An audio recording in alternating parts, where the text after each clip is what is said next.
And immediately... You need to move over. And immediately that I show up, and then it went back. Well, and what also, it doesn't even matter that we can't see the background because we're in one frame. Hello, everybody. It is Monday. It is Labor Day. It is Monday night. It's time for Revolutionary Change. I'm Jen Perelman. I'm Peter Hager. And he's here. Commandeered the He does. desk. He comes in and he plays Mouse Commando.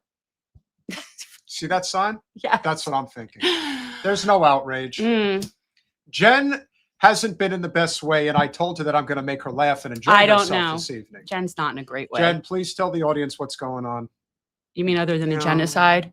Well, I don't need to share my ailments. All right, fine. Well, that's not me. Who do you think I am? My mother-in-law?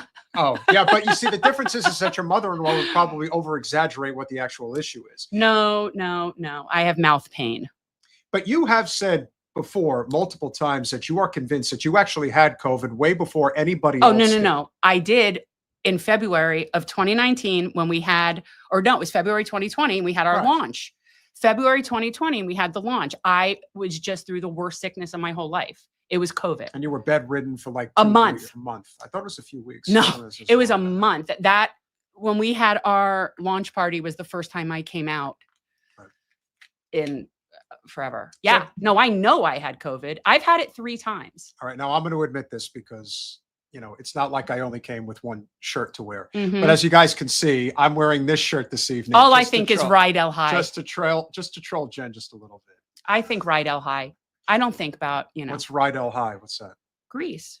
Oh, well, I don't know that. Ride El High. Oh, honestly, I've seen parts of Greece. You've not seen the movie Greece? I've only seen parts of it. I've never What's seen wrong with you? Tell me more. No, you don't understand. Well, like the whole movie, I haven't seen. But it's it's a musical throughout. It is, and I generally don't like musical movies at all. But Greece is, that's like that's my childhood right there. When you say Greece, I'm thinking, chateau and home. Greece. Where Armand lives. And, the attaché.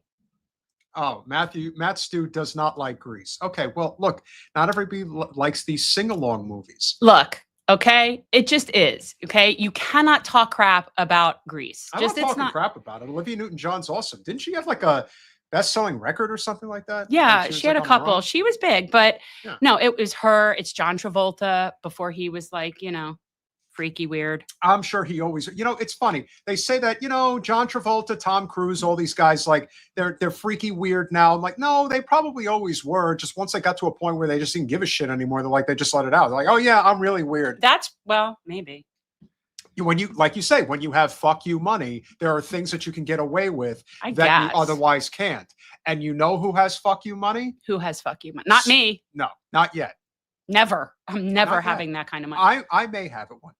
We'll see. Yeah, whatever. I don't need it. I don't want it, and I don't have it. Well, if I did have it, I would be doing things and giving back to humanity. That's wonderful, Peter. Thanks, Jen. Troll me harder while you're at it. No, somebody like Susan Sarandon is the person that comes to mind. So we want to kick things off right out of the gate, much like they have kicked things off. You're talking Flotilla? The Flotilla fleet, not the Flotilla. It's Flotilla, I think. Flotilla ship.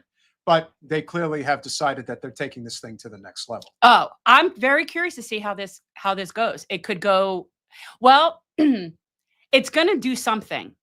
It is. It's not going to be like what they've had in the past where they're able to just commandeer a ship. So for people who don't know, the current flotilla that is trying to break the illegal siege over Gaza has it has been in the past one single ship that's been commandeered, boarded by the IOF, and people taken hostage. But now what we're talking about is 300 people on more than 50 boats from 44 countries. It's not going to be so easy to just get rid of that. Like and the boats are very, very split in terms of there's a lot of famous people. You have a boat that's all veterans. It's very strategic how they've done it. It'll be very interesting to see what Israel's going to do about it. And evidently they're doing it from a lot of different angles. Some are taking off from Spain. Some are taking off from Italy. It's 3 different countries. People are from 44 countries. The boats left from the first group left from Barcelona. Right. Then they're connecting with the group from Sicily. And then there's a group from Tunisia. So there's 3 There's 3 launches that are happening comprising 50 boats. Okay. Well, let's hear from the champ herself. She has a lot to say, and we'll play some additional audio clips as well. But here is, listen, she is the de facto leader. There's no getting around it. Greta Thunberg, she is like you said, she is willing to be a martyr. Like that's a revolutionary. She's a real revolutionary. I think Susan Sarandon's in this flotilla. I believe she is. I don't know which boat she's on. Which that's sort of the point. There's also another actor who's a British actor who is a known actor. Guys, you probably know who I'm talking about. He's on it too. He's done a couple of the press conferences. Well, the Irishman, Liam Cunningham, has a lot to say too. We'll get to him in a minute, but here's what Greta had to say. Oh, that's right. So Greta, we're about to leave. Obviously, we had a brief delay because of the weather yesterday. How are you feeling? We are all feeling so relieved and excited to finally be embarking on this mission that we have been planning for day and night now for what feels like forever, and we are overwhelmed with the support from people all over the world. Yesterday during the launch event, thousands of people filled the streets of Barcelona to show their support to the Palestinian people and to this mission, and this mission is an act of solidarity with Palestinians. The idea of sending dozens and dozens of boats came from Palestinians when we were talking with them last time during the Madeleine mission. So we are doing the bare minimum to uphold international law and to do our duty as citizens of the free world. And this is the biggest attempt to break the siege of Gaza ever. And we are mobilizing with people from all over the world. Now we're going to our first stop, which will be in Tunis, where many, many people are waiting to onboard dozens of more boats, and then we will be joined by dozens of more boats from Italy, and then by Greece, and then we will be continuing towards Gaza.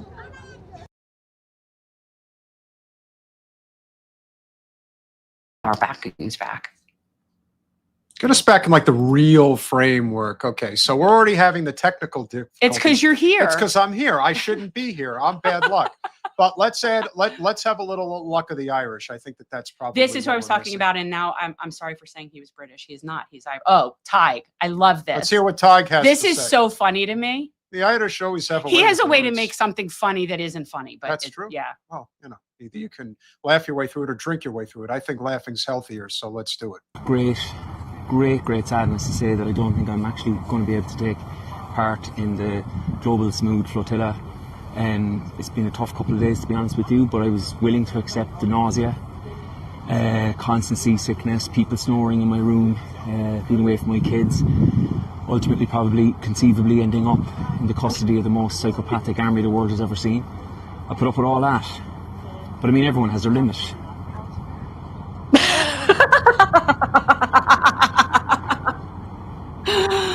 Stop the boats. Stop the boats. It's so funny. It's like that's where he's drawing his line. I would draw it there too. I wouldn't want to get along with him. Oh, it's so funny. Even look at the look on his face. It's so funny. funny. He's clearly not happy with that. It's so funny. Now we're going to hear from Liam Cunningham. Hello, I'm Liam Cunningham.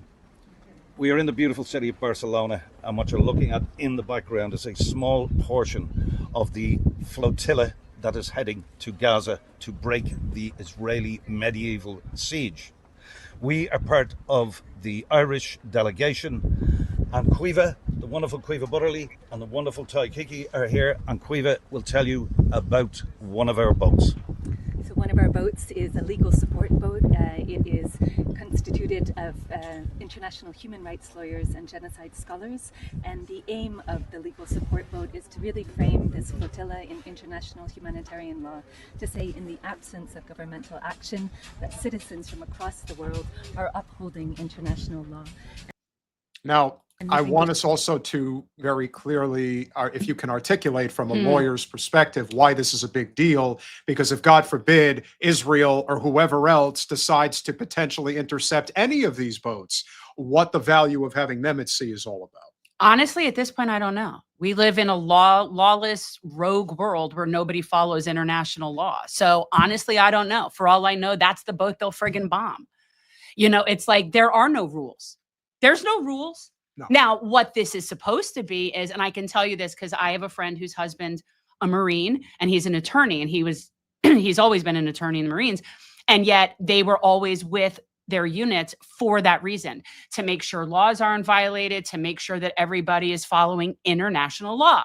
That's the theory behind them being there. And I appreciate that, you know, but at this point, when you're dealing with the nation that's a rogue psychopathic nation that's just killing doctors and, you know, medics and professors and journalists, I don't know that it's going to make a difference for them to be there, let alone if it doesn't make them be a bigger target.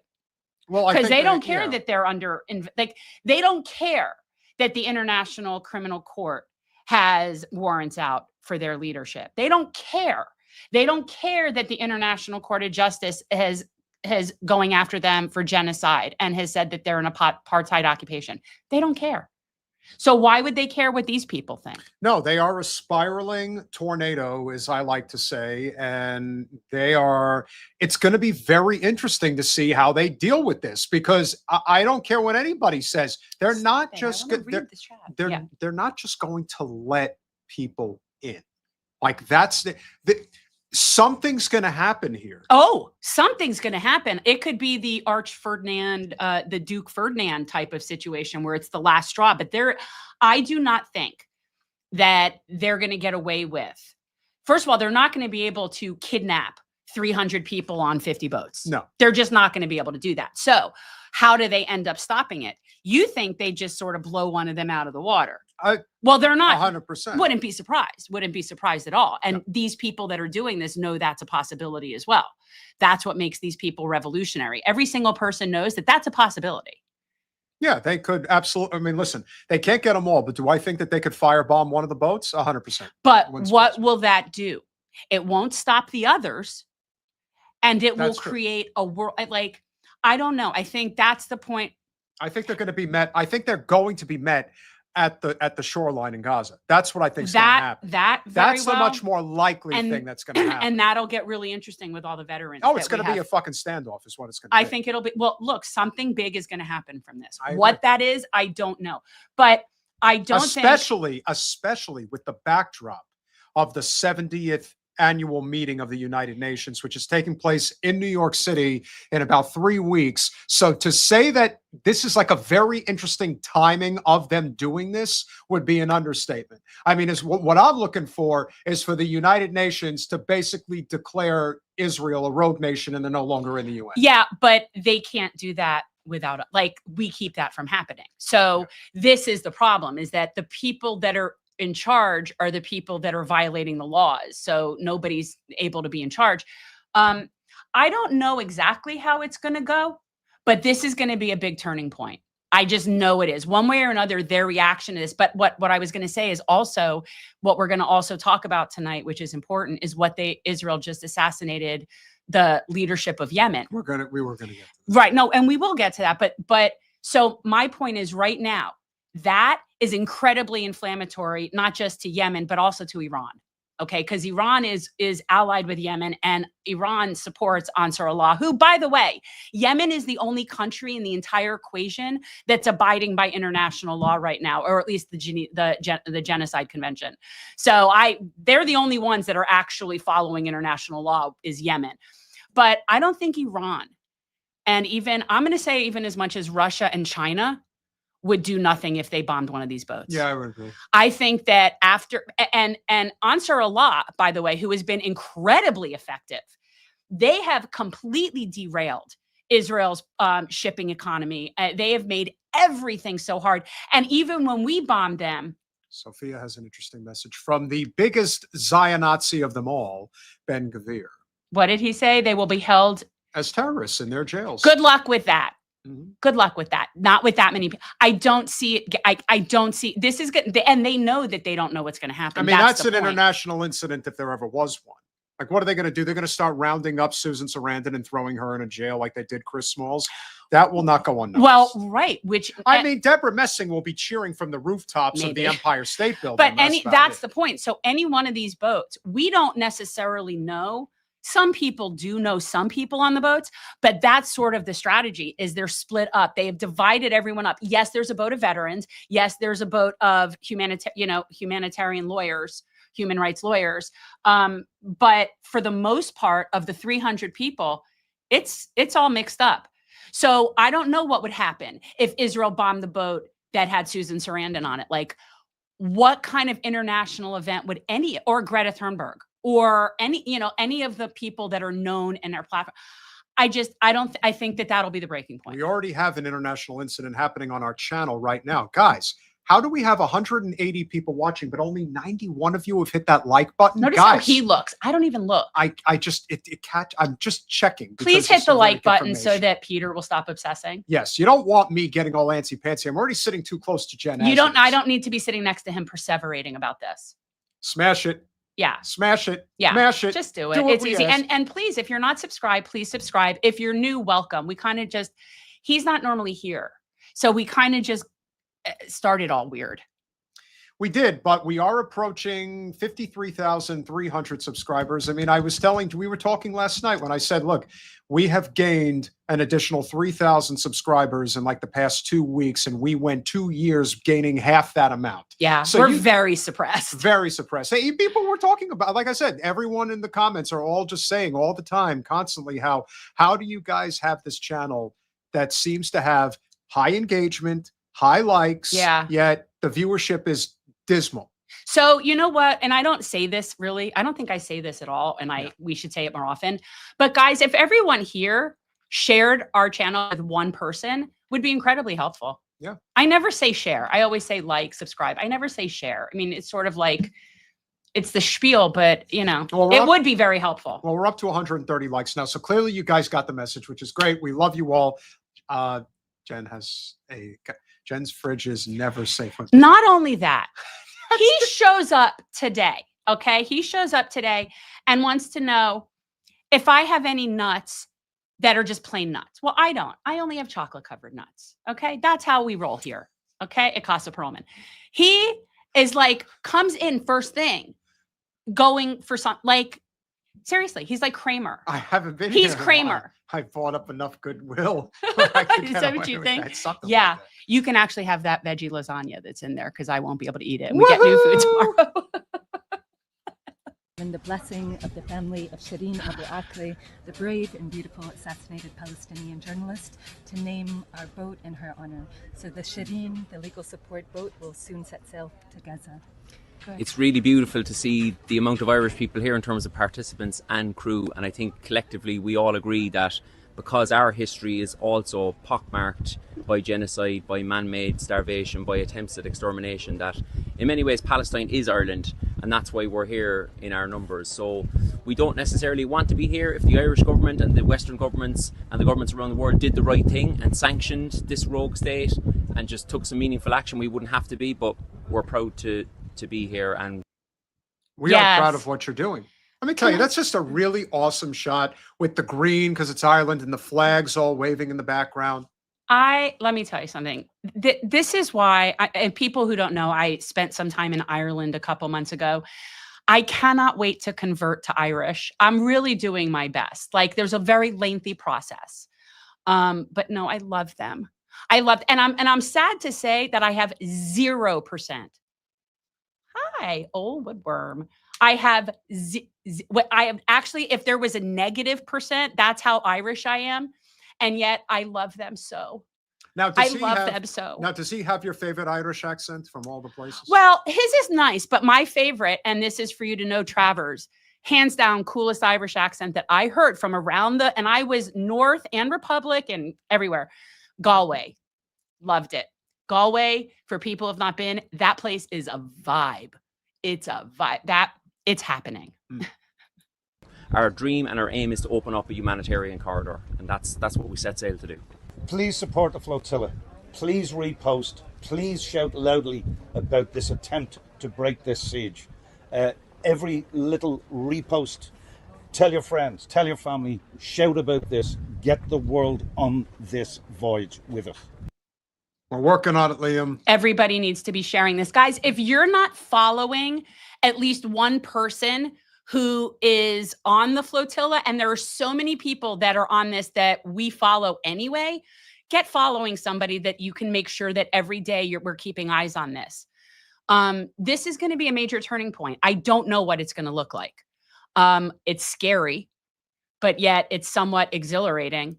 And these people are revolutionaries. These are revolutionaries. These are people that are willing to put their life on the line for what is the right thing to do. I would say, honestly, if it was anything other than boats, I would do it. If it was anything other than boats, because when he talks about seasickness, I hit a level of green that just cannot be, like, it is intolerable. So, but if it was anything other than boats, I would have volunteered to do this. But these people are amazing. Now, These is that people are because you don't amazing. want to be around all those other people, or is it the seasickness Okay, and I stuff? don't want to be around all those other people. However, that I would suck it up.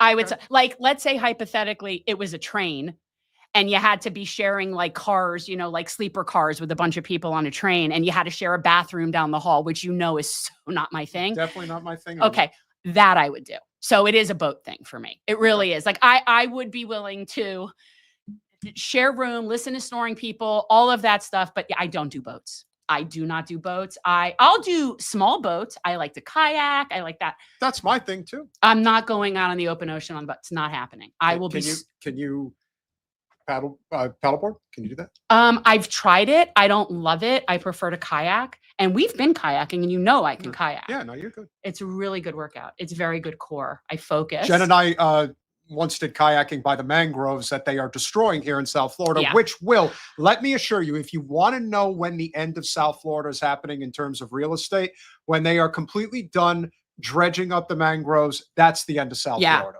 That'll be the end. Well, people really don't understand how this works. I've explained it before, but maybe people don't understand how this works. Florida is built on limestone, very porous limestone. The entire peninsula is built out of porous limestone. Our drinking water comes from an aquifer that lays right under the limestone. That is a layer that has to be protected. And every time the sea level rises and people think, oh, okay, we'll just put up a seawall. No, it comes up under the limestone, meaning it comes up under the entire state, and it intrudes our fresh water and it makes it brackish, thereby reducing the amount of fresh water we have. And when you pull out mangroves and you pull out the sea grapes, now you're completely getting rid of our estuary system, which is what filters the water. So now you're also having filthy water. It's all bad. Yeah, people don't understand. They think they could just keep building here, and people keep buying property and moving here. I do not understand it. People, I am telling you now, you will be, anybody in 20 years is going to be left holding property in South Florida and Miami-Dade that they will not be able to sell. You won't be able to get it insured. I don't understand why people don't grasp this. Well, they were doing this. I remember when Rubio was in the Senate and he was defending the fact that they had to import all of this sand in order to avoid flooding in Miami, and they just kept. I'm like, I don't know what it is about certain people, but they just, I don't know. I think most individuals, I think, are resourceful, but groups, especially when you think about congregations, whether in synagogue, church, even mosque. I mean, listen, at the end of the day, organized religion in the West really creates a cult-like atmosphere for a lot of people where they just simply don't question if something's right or wrong. I don't even think it's just religion. It's just groupthink in general. You know, like, it could be a fraternity. It could be whatever it is. Groupthink is groupthink. But I always say this, like, I like a person. I will like a person. I don't like people. Once persons become people, that's when it all goes wrong, right? So I like persons. I don't like people. And I saw Travers. I didn't go to the Buren. I did go to the Cliffs of Moher, though, and I did do some other stuff. I didn't get to the Buren, but I did go to County Clare. It's lovely. Well, as we all know, the United States is kind of stuck right now. We're not even going to deal with the whole thing with Trump. Do I think Trump is probably sick right now? Yeah, he probably is. But you know what? In the grand scheme of things, what have we learned? That all the bluster and all of the bravado, it doesn't matter. He's not really in charge. Neither has any president since JFK been in charge. I would actually say Eisenhower. Well, yes, but JFK thought he was in charge. He and then tried to be in charge. And then he found out that that's not how this works. That was a fuck around and find out moment. That was. That every president has heeded since then. 2 things cost him his life. He decided he was going to, after his success, because again, what was the most successful thing that Kennedy did during his presidency? He stopped the Cuban Missile Crisis. And so once that whole experience happened and he was in the crosshairs of Israel trying to start their nuclear program, he decided they're not having one. They said, yes, we are. He said, no, you're not. And they said, bang. And then, of course, he was not going to take us to war in Southeast Asia. I think it was a variety of things. And there were so many people that had motive. There were so many factions. We've talked about this, guys. We've covered this on the show. But, oh, thank you. Thank you, A. Cook 108. Thank you. And by the way, if that's you and you're a musician, I love you too. Chicks like musicians. Doesn't matter the genre. Doesn't matter what they look like. Chicks like musicians. It's just how it goes. Lyle Lovett and Julia Roberts, and need I say more? Paulina and Rick Ocasek, John Mellencamp and Elaine Irwin. John Mellencamp was a good-looking guy. In his younger days, before he smoked himself stupid, and then he completely did. I mean, honestly, though, seriously, there's a lot of them where I could be like, it's just not right. Always good to see fellow content creators in our midst. Make sure you tariff that like button, as he says. So the reason I bring this up is because world leaders seem to just be getting assassinated left and right. And we're living in a day and age where people just kind of don't even bat an eye. Oh, you mean you assassinated the prime minister of Yemen? Not just one. No. I mean, yes, the prime minister. I believe it was either what do they call it? Ministers. It's like a cabinet. It's I think they killed him and his cabinet, essentially. It was how many people? It's like 5 people. Yeah. Can you imagine if another country, actually a lot of us can dream about this. Can you imagine if another country like just assassinated Trump and his cabinet? No, and a whole bunch of us are sitting there thinking, yeah, which one can we get to do it? No, that's really a terrible idea. Terrible idea. But like the hubris and the nerve, and they get away with it, which is why, and by the way, everybody in the world likes Yemen. But us. Everybody likes Yemen because Yemen, first of all, they are the closest in terms of solidarity and understanding about what the Palestinians are going through right now. They're very, very on board with what that is. They've been standing up since the beginning. Yes. Oh, I love Yemen. And Yemen is not only the poorest country, poorest country, but they have been undergoing what has been referred to as a genocide since 2014. Now it had stopped for a little bit in terms of like the constant bombardment against the Houthis, but it's still these and they are the only ones standing up. It has now been confirmed that Yemeni Prime Minister Ahmed al-Rahawi was assassinated in an IDF airstrike on Sana'a 2 days ago. He was killed alongside a number of state ministers during what Yemen's presidential office said. That's actually incorrect. It probably auto did it. It's the capital. Sana'a. Office says was a routine government workshop. So clearly somebody got tipped off. Of course. That's what happened. And yet we can do Israel can do very targeted strikes. Most moral army that ever existed. Most moral army, and it's very targeted. But then you had to completely level Gaza when you acknowledge that you have an 82% civilian kill rate. So I'm just curious, why can you be so precise here? 83%, and that's just what's on paper. That's what they want us to believe. That's what can be verified. It's no different than even some people that we would even consider allies are still out there saying it's 60,000 or 70,000 dead Palestinians. That is such an undercount of crisis proportions. That's like a 10 times undercount. And you know what? I find that now as infuriating as when people say, well, Hamas. Oh, I cannot wait for the next person who see now. And this is the thing. I'm officially an empty nester. And I've said this now, what has always held me back from really putting myself out there was having kids in the house in terms of I can't risk getting arrested. I can't. No, I don't give a shit anymore.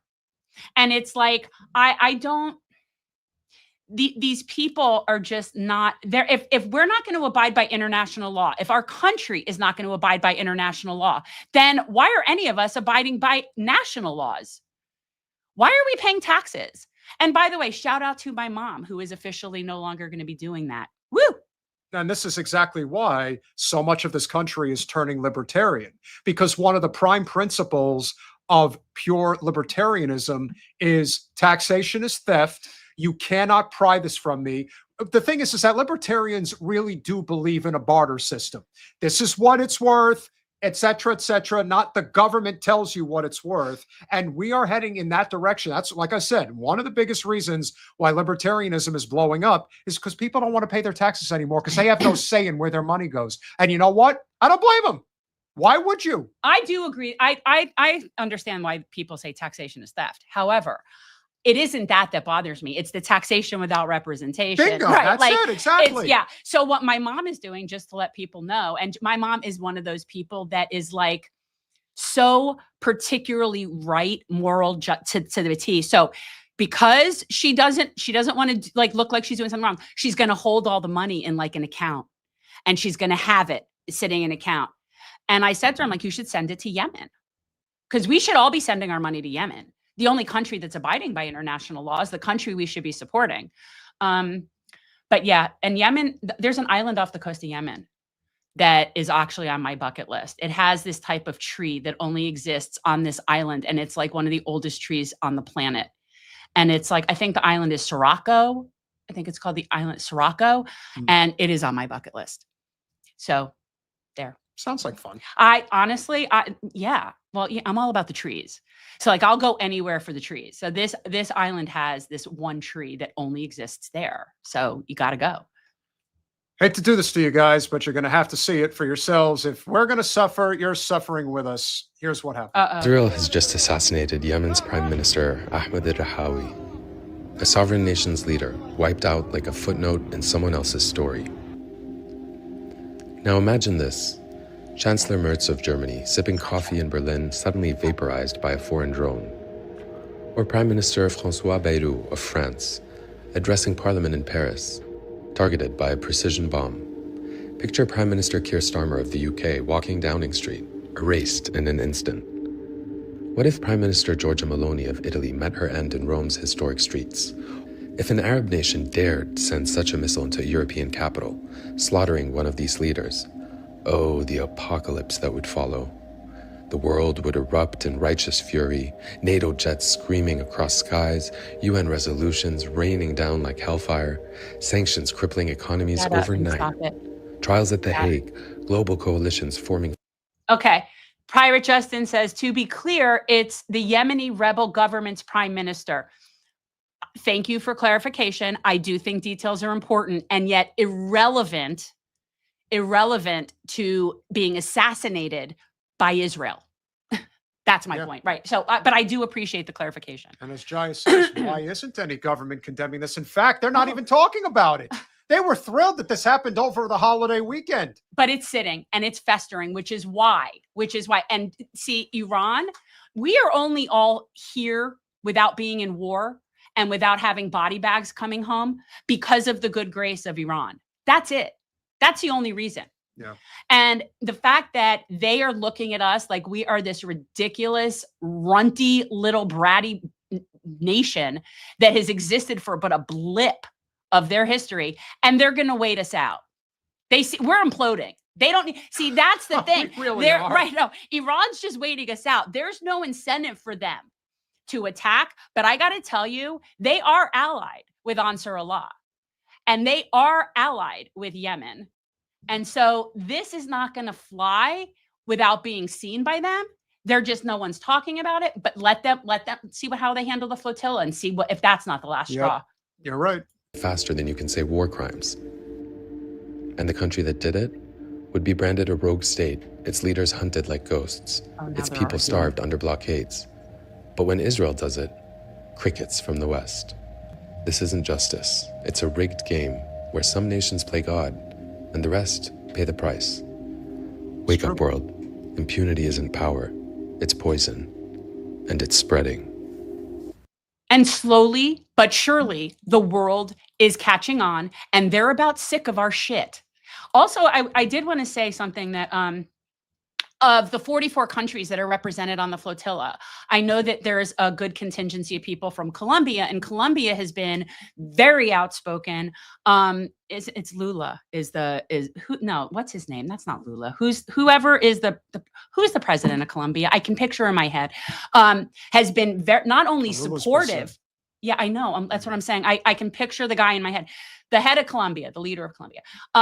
Not only is supportive of his people on the flotilla, but that is, I believe, a country that has like sanctioned the flotilla.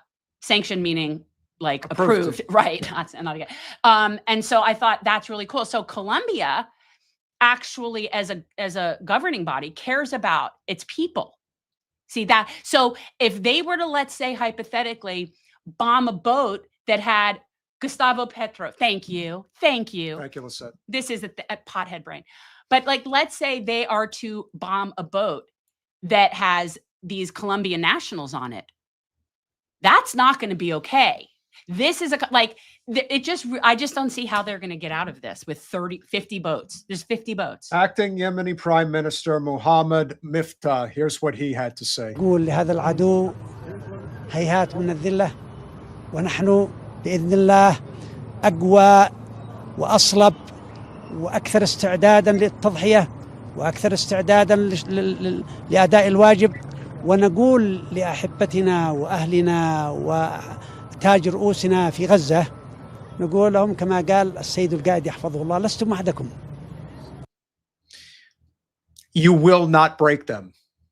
You're going to try, but this is the difference. If there is a key difference between Eastern culture and Western culture, Eastern culture is not afraid to die.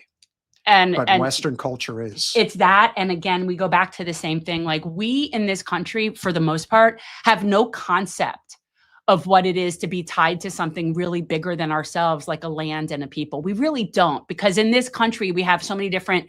A land for people for people without a land. But, and the irony of that statement. Well, and that's why the Yemeni are so like simpatica with the Palestinians, because they are also so tied to the land. These are the original people of our planet and our species. And the Yemeni, given the Sana'a is the oldest city in the world. So these people have existed way longer than US empire has even been a thought. And we're just so fucking arrogant. But we will never understand that revolutionary spirit just based on this country. We just won't. You don't have that here. Life is too fucking easy and convenient here.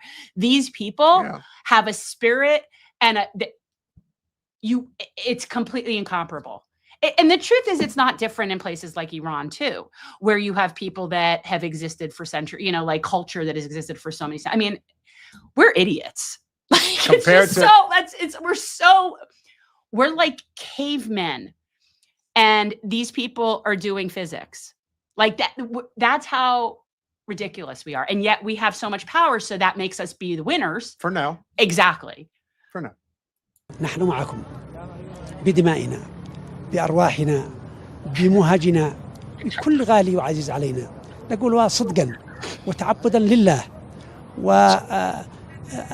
وشعورا بالخجل من الله أننا نرى هذه الجرائم ولم نشارككم بقطر الدم ولا بشهداء.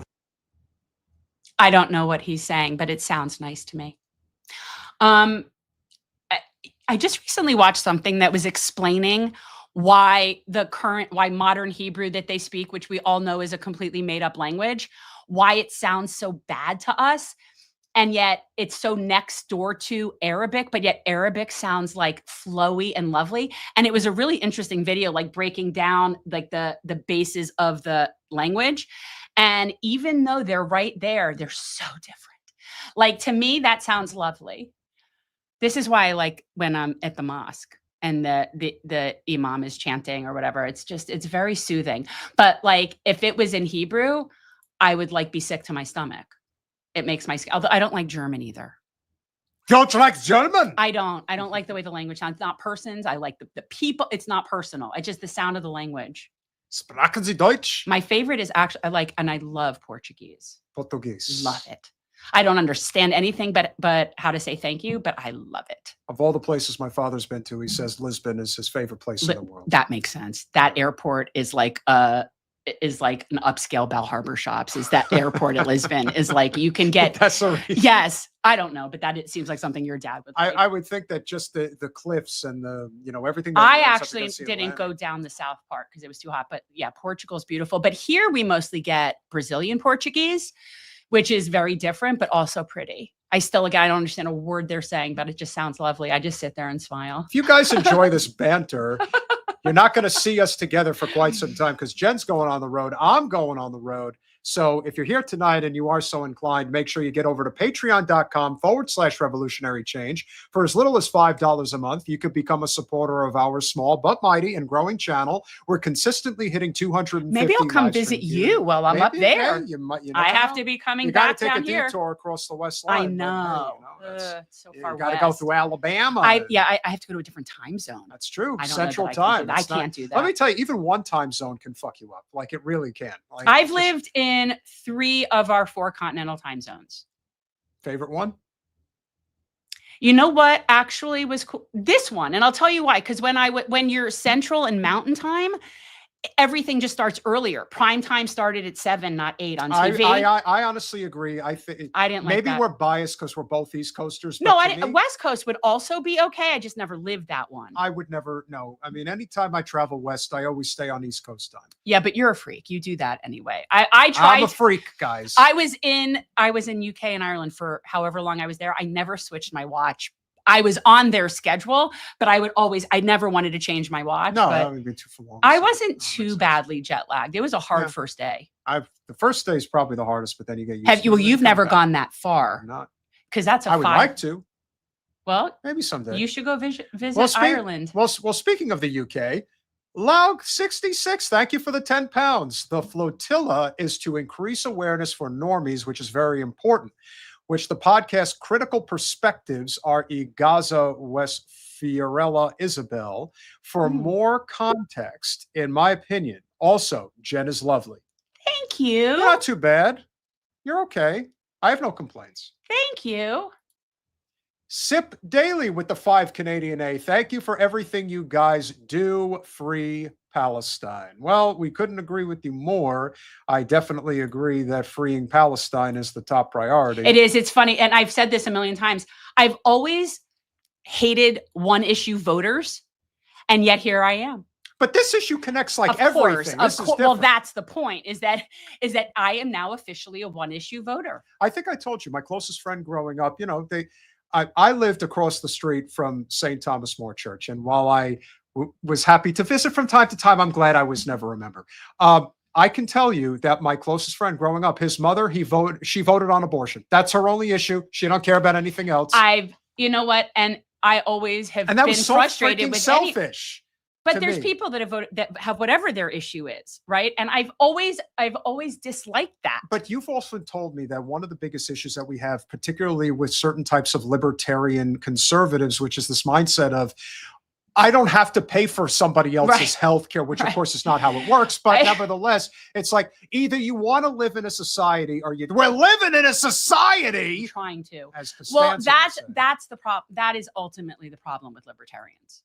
Is that whole mentality does not work in the modern civilization that we're in. It just doesn't. It just doesn't work. But on the other hand, I do agree 100% with libertarians on the concept of taxation theft, meaning taxation without representation. Well, they think it in general, and I'm not averse to that concept either. Taxation without representation, 1000% is theft, and that is something I think we should all be able to agree on.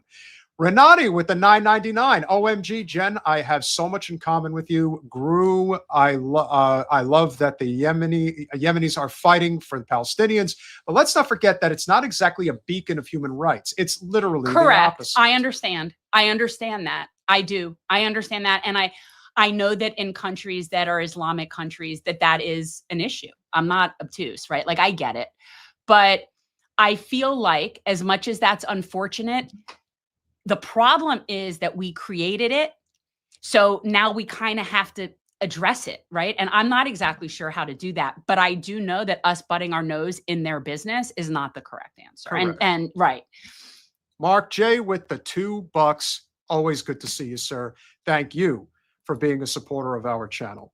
Speaking of which, now you obviously wear that keffiyeh very proudly. I love mine. And I see others that I like too. Like I might need to get a selection. And the only time first of all, I'm a very running, warm person. I get very sweaty. I don't wear sleeves because I'm just a warm person.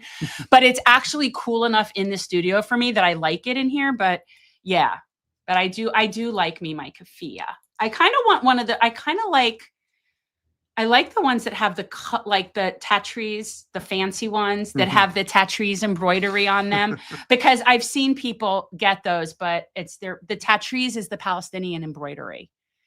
Well, you have certainly been very bold in your opinions as well as your actions, particularly on this issue, particularly in the part of the country that we live in, where being vocal about Palestine is considered a non-starter for the overwhelming majority of people that we had to encounter in the political sphere. Now, for Justin Bonomo, who shares a very similar sentiment as you do, which is he wears the keffiyeh, and he did it in a very bold way at the World Series of Poker, and he caught a lot of shit for that. And I can only imagine who some of the people are that came after him. Okay, some ideas, but you need to give a little background, because this is definitely not a typical guest. No, for us. So it's not your typical, guest that's political. I personally, like for me, I have played poker a time or two back in the day, particularly being from New Jersey, going to the Trump Taj Mahal in Atlantic City. Gross. But also the Borgata, and just understanding the nuances of professional poker, particularly at the age that I'm at when the poker boom happened. I'm sure Justin is probably of a similar age. They ruined Atlantic City. Yeah, well, Atlantic City. My mother was born in Atlantic City, and they ruined it. Well, slowly but surely we see what's happening in Vegas, and we could talk about that as well. But they have water issues too. That's the biggest issue. That's a whole other problem. But Justin Bonomo is one of the most successful cash game players of all time. This fascinates me to no end, that people can actually make money playing a game. I can't even get paid doing my job. When you understand that there is late night poker shows that used to be popular where they would play for $1 million, literally $1 million in the middle of the pot, like it's nothing. Like I'm telling you, it gets to a level where even I can't wrap my head around it. But I think we're going to learn a thing or two from someone who actually has played at those tables, what goes into it, but also what it means to be a bold activist in the face of a lot of powerful people that are huge supporters of the state of Israel. But hopefully that's changing for the better. Justin Bonomo, welcome to Revolutionary Change. Hey, thanks so much for having me. Hi, it's so nice to meet you. I'm not gonna, obviously I don't follow poker. I'm not even on social media. So I didn't know about you until I looked you up, and so I have a son who's very into Magic the Gathering. I just wanted to put that out there. Yeah. But welcome. And Peter had told me a little bit about how you ended up getting into the Palestine arena, which you would normally not be in that, right? Like that's not normally what you do as politics. So yeah, talk about that. Like talk about how you got into, like, what happened? Yeah, so I've always been one of the more outspoken poker players. I use Twitter as a platform to talk about my political views. And I've certainly gotten a lot of hate at that over the years. I guess it really started when I started speaking out against Donald Trump in, say, 2014, 2015, during his first rise to power. As a Jewish person, the situation in Palestine just hit me quite hard. And I'm a little embarrassed to admit that I was largely uneducated about it for a long time. Like in my mid-20s, I probably couldn't even tell you that what the conflict in Israel and Palestine was even about. As of like 5 years ago, I had this kind of rough idea that what Israel was doing was wrong, but like I didn't really know the details about it. And when October 7th happened, I was just terribly afraid because I didn't know all of the history then, but I knew that Israel was going to do some terrible, terrible stuff. And the reason it hit me so strongly is because when I was a teenager, like I wanted to learn about the Holocaust. Like, how could the world let this happen? Roughly half of the Jewish population was wiped out in just a matter of years. And in school, when we learned about it, every kid in class was like, I would stand up against this if it happened. And now I'm watching it. Like, the largest organization of genocide scholars just today said it is a genocide. They're committing crimes against humanity. And I can't believe how few people are speaking out. Everyone's just okay with our tax dollars are funding this. The politicians we voted for are allowing this to happen. And yeah, like over the past 2 years, I've been super obsessive about it, reading about it, 5 hours a day, really educating myself. Just hit me. That's amazing. I appreciate that because so many people speak about things that they don't know about and then just double down on other people's talking points like little parrots. And before you, I just want to ask you how you grew up in terms of like, for me, it took me a long time to deconstruct it, but I was raised Zionist. I was raised like I had my bat mitzvah in Israel. I have family that lives in the old city. I was raised Zionist. My grandmother, my great grandmother, they would send money to JNF. Everything was about Israel. So for me, I had to unpack that. But then it still has only been in the past, like I'd say 10, 15 years that I really did the same amount of research, right? Like that I really dug in and understood the problem. So when you grew up, what was your, like, were you at all raised Zionist? Like, where did you grow up in a Jewish household? So my mom was actually Christian and my dad was Jewish. So I got to see kind of like both halves. Neither of my parents were particularly religious, though I did have some very religious members on both sides of the family. I never had a bar mitzvah, but we celebrated the holidays. We celebrated Passover. We celebrated Yom Kippur, all that stuff. And yeah, I remember every year on Passover, we would say next year in Israel, next year in Jerusalem. And I didn't know what that meant. I remember one of the things that a lot of Jews were taught is a land with no people for a people with no land. And like, I just feel so betrayed that I was led to believe these things, that it was this peaceful endeavor to protect the Jewish people. But like, yeah, you read what Theodore Herzl wrote back in the 1800s, and he was like very clear. The goal was to spirit away the penniless natives, and they'll take away their jobs, and we have to do it in secret so the world doesn't know we're kicking them off the land. Like that's what it's been about the whole time. Yeah, and isn't it so gaslighty and frustrating when people now say that that's not so, and they don't even read the work of the original people that created the Zionist state? Like if you read David Ben-Gurion's diary, for example, or Golda Meir saying, yeah, we're ethnically cleansing the Palestinians, and yet these Zionists deny that. Well, it's their own people that said it. Yeah, absolutely. And if you look at the polls of the Israeli people, they're kind of split where like half are denying what's happened, half are denying the starvation, and then half are just supporting it. I have some family members who support Israel, and to be honest, I've been afraid to speak to them about it. And I don't know which half they are. Are they the half that's denying what's happening or the half that's cheerleading it? What's worse? It's all bad. Yeah.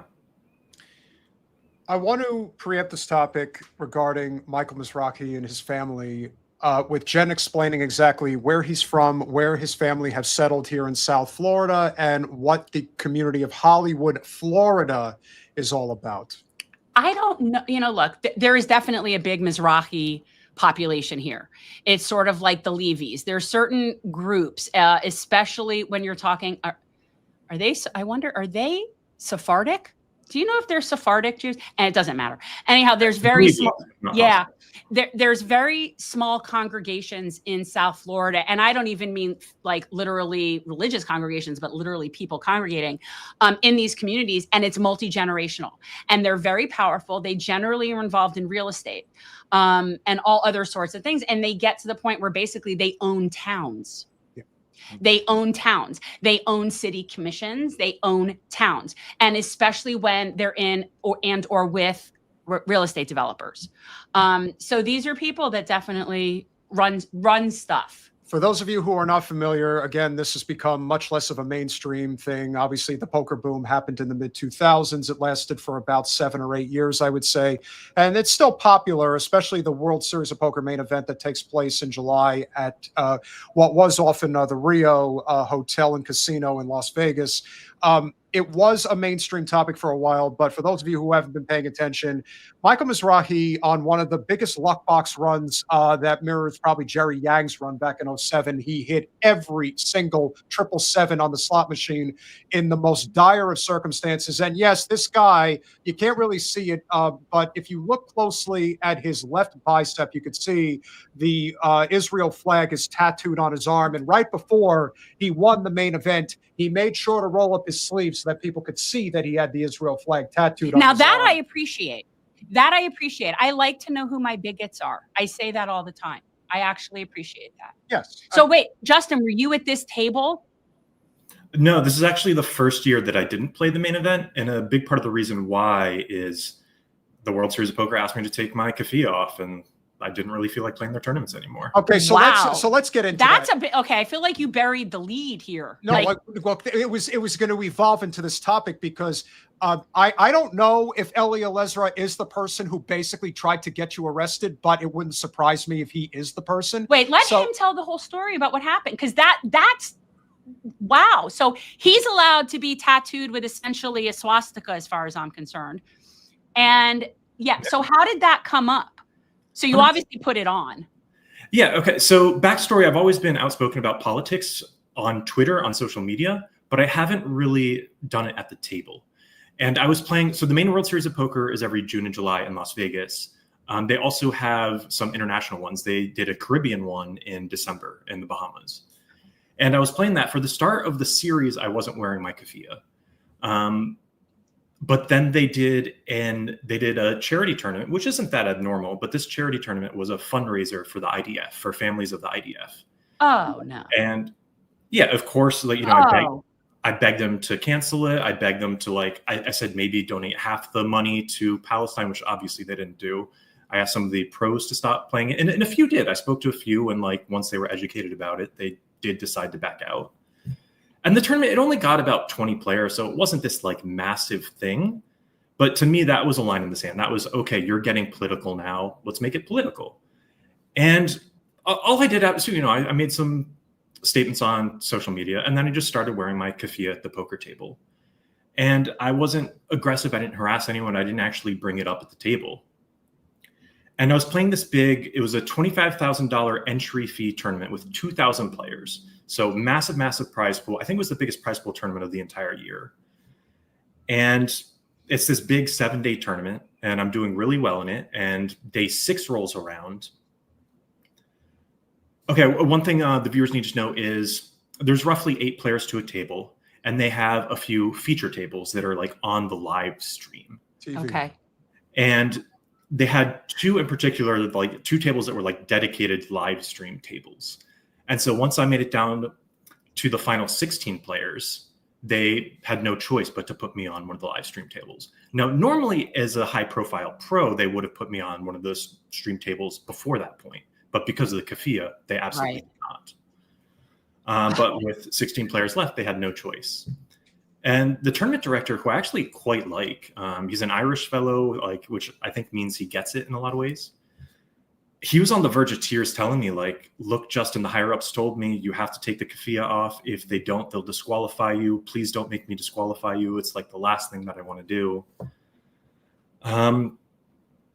Yeah, and this was like on a short break. I think it was a 15-minute break before I was about to play. Keep in mind, I'm competing for $6 million here. So I need to be absolutely focused. I need to be firing on all cylinders. I don't have time to, you know, consult a lawyer and deal with all this stuff. And yeah, I'm a little bit embarrassed to admit that, like, yeah, I took the keffiyeh off, but you know, it's millions of dollars. It's really important money. And to me, yeah, you are hinting at the hypocrisy of it. Like, yeah, they did a charity fundraiser for the IDF, but I can't wear this scarf because it was made in Palestine, because it has trade lines and olive trees on it. Like, give me a break. I mean, I'm not remotely surprised, but I think a lot of that also, and you know, who owns Las Vegas? I mean, the mob, the big casinos, billionaires, capitalism. Right, but right. So it's like, we know that there is a huge link between capitalism and Zionism. especially in this country, right? Those two things are so interconnected. So, and we also know that the big issue, the big divide is based on kind of economic lines, even within the Jewish community. You see that this is a class issue in a lot of ways. And so when you're dealing with big money stuff like that, you're inevitably dealing with Zionists at the top of the food chain. And that's the problem, right? Like if this was happening although it wouldn't be happening in some other, unknown place, like that's the whole point. But Vegas is full of Zios. Are you of liberty to say which poker pro it was that tried to get you arrested? No, and I'm not sure what you're referencing. But when I read the article about you wearing or the issue at the tournament, and apparently there were people that were just so up in arms about you wearing a keffiyeh at the table that they were basically trying to report you and say this guy's acting like a terrorist and blah, blah, the whole typical Zionist talking points. So I wasn't sure if it was one person in particular. It could have been the eye in the sky. It's true. Yeah, I mean, that happens all the time. I get literal death threats all the time on Twitter. There's one poker player in particular, Robbie Straczynski. He runs like one of the Card Player magazine. I don't know if he owns Card Player magazine, but he lives in the West Bank. And I've butted heads with him because I've straight up told him, like, look, you are breaking international law by living on stolen Palestinian land. Like, how dare you lecture me for wearing a scarf or whatever? You're like the poker player equivalent of, like, what's his name? Patty McCory. Who was the guy who pummeled Pat McCory. Pat McCory, the Irishman who was beating up the IDF soldier. Did you see that? Did you see that? No, I didn't. Oh, I don't watch that. I don't watch fighting because I'm not a fan of that. But this was particularly glorious. So the Irishman in an MMA in a fight pins and beats the crap out of the Israeli and screaming "Free Palestine, Free Palestine," and he knocks him out and he stands up and holds up the Palestinian flag. It was pretty bad. It was pretty badass.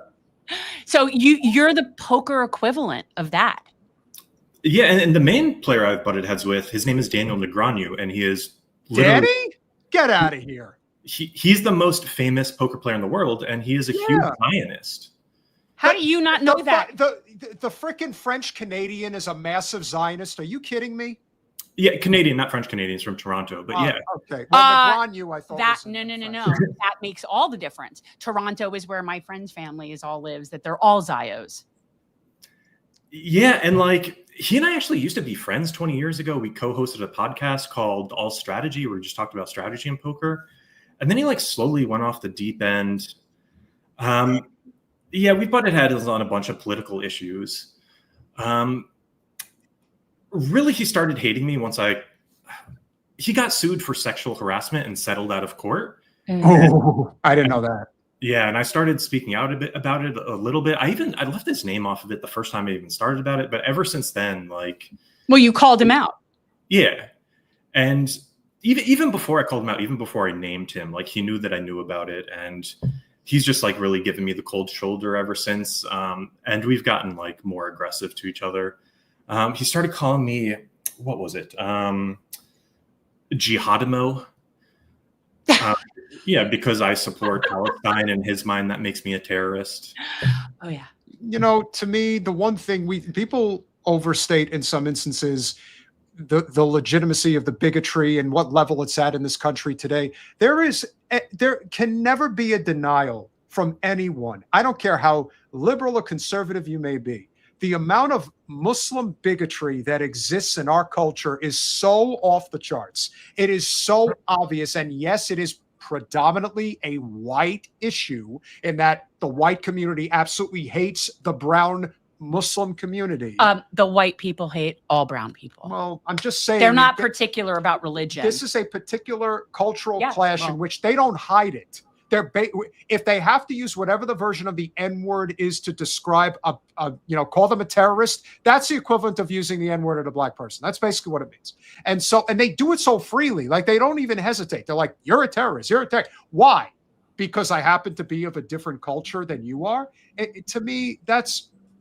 Listen, I won't take anything away from him. He is he's right up there with you, with Ivy, with Helmuth in terms of the best players that have ever sat at the felt. But at the end of the day, that doesn't mean he's not a shitty person. See, I hear felt and I think pool. Well, I that's played pool. the poker felt. I don't understand how you don't like poker at all. Not that I don't like poker. I just don't play. If I'm in a casino, I'm a craps table person, but I'll only play if there's no other women at the table. How did you fall into this? I mean, clearly there had to have been, I mean, you go from, and the one thing that I've learned just from my personal experience playing in Atlantic City and in Vegas a couple of times, if you sit down and you think about the money, you're going to lose. So there had to have been something that created this sort of, I'm playing in the 1-2 and the 2-5s, and then, you know, listen, I don't know what you're talking about, but that's okay. The stakes that you played at the table. I've been following Brad Owen, and I think he's probably the prime example of somebody who literally started small and now has evolved into a much more known commodity in terms of people are following him from all over the world. But what was it like for you? Was it a similar trajectory in terms of how you got to where you are? I started real young. And yeah, Jen, you hinted at Magic the Gathering earlier.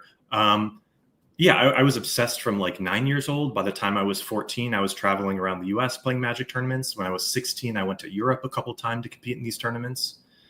And then a couple of the older kids that I played Magic with started doing really well at poker. And I just kind of thought, we have a similar skill set. If they could do it, maybe I could do it too.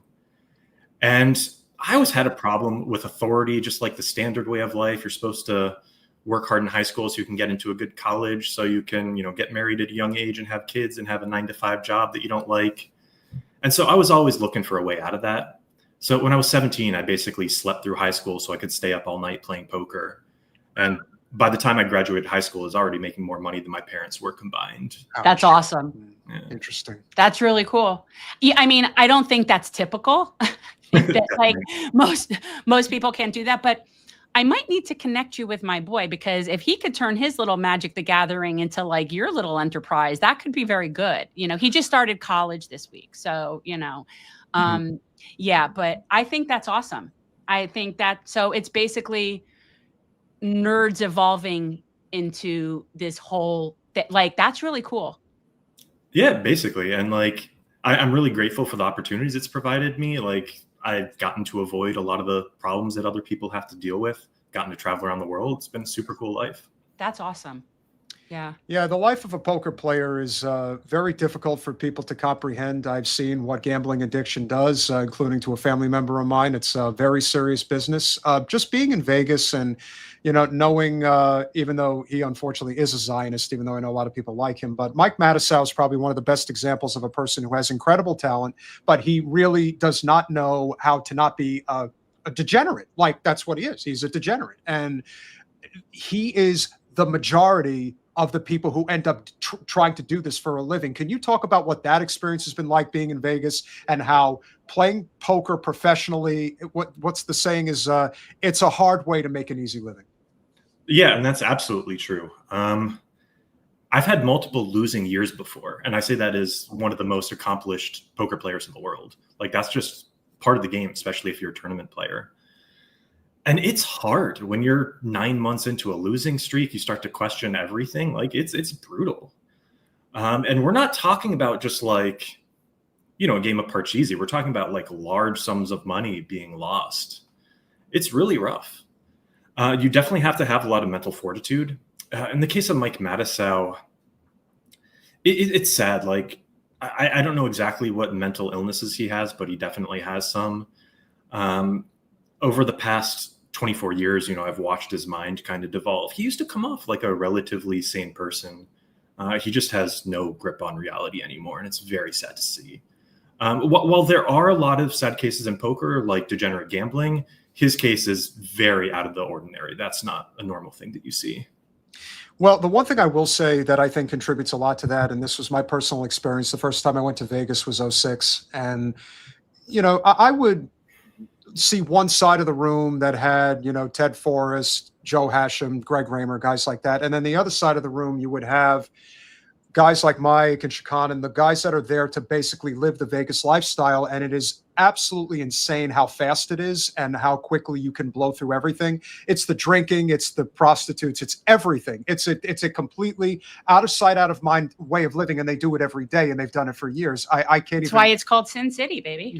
In a big way. But when you started succeeding, I'd have to imagine that there was a lot of temptation that was basically being thrown in your direction. Like, everything was available at the drop of a hat. Yeah, absolutely. You know, I was a 19-year-old with, you know, way more money than any 19-year-old should have. I'm proud of myself because for the most part, I was responsible. I had a bender on my 21st birthday or whatever, but like I would drink every now and then. But for the most part, I managed to stay relatively vice-free.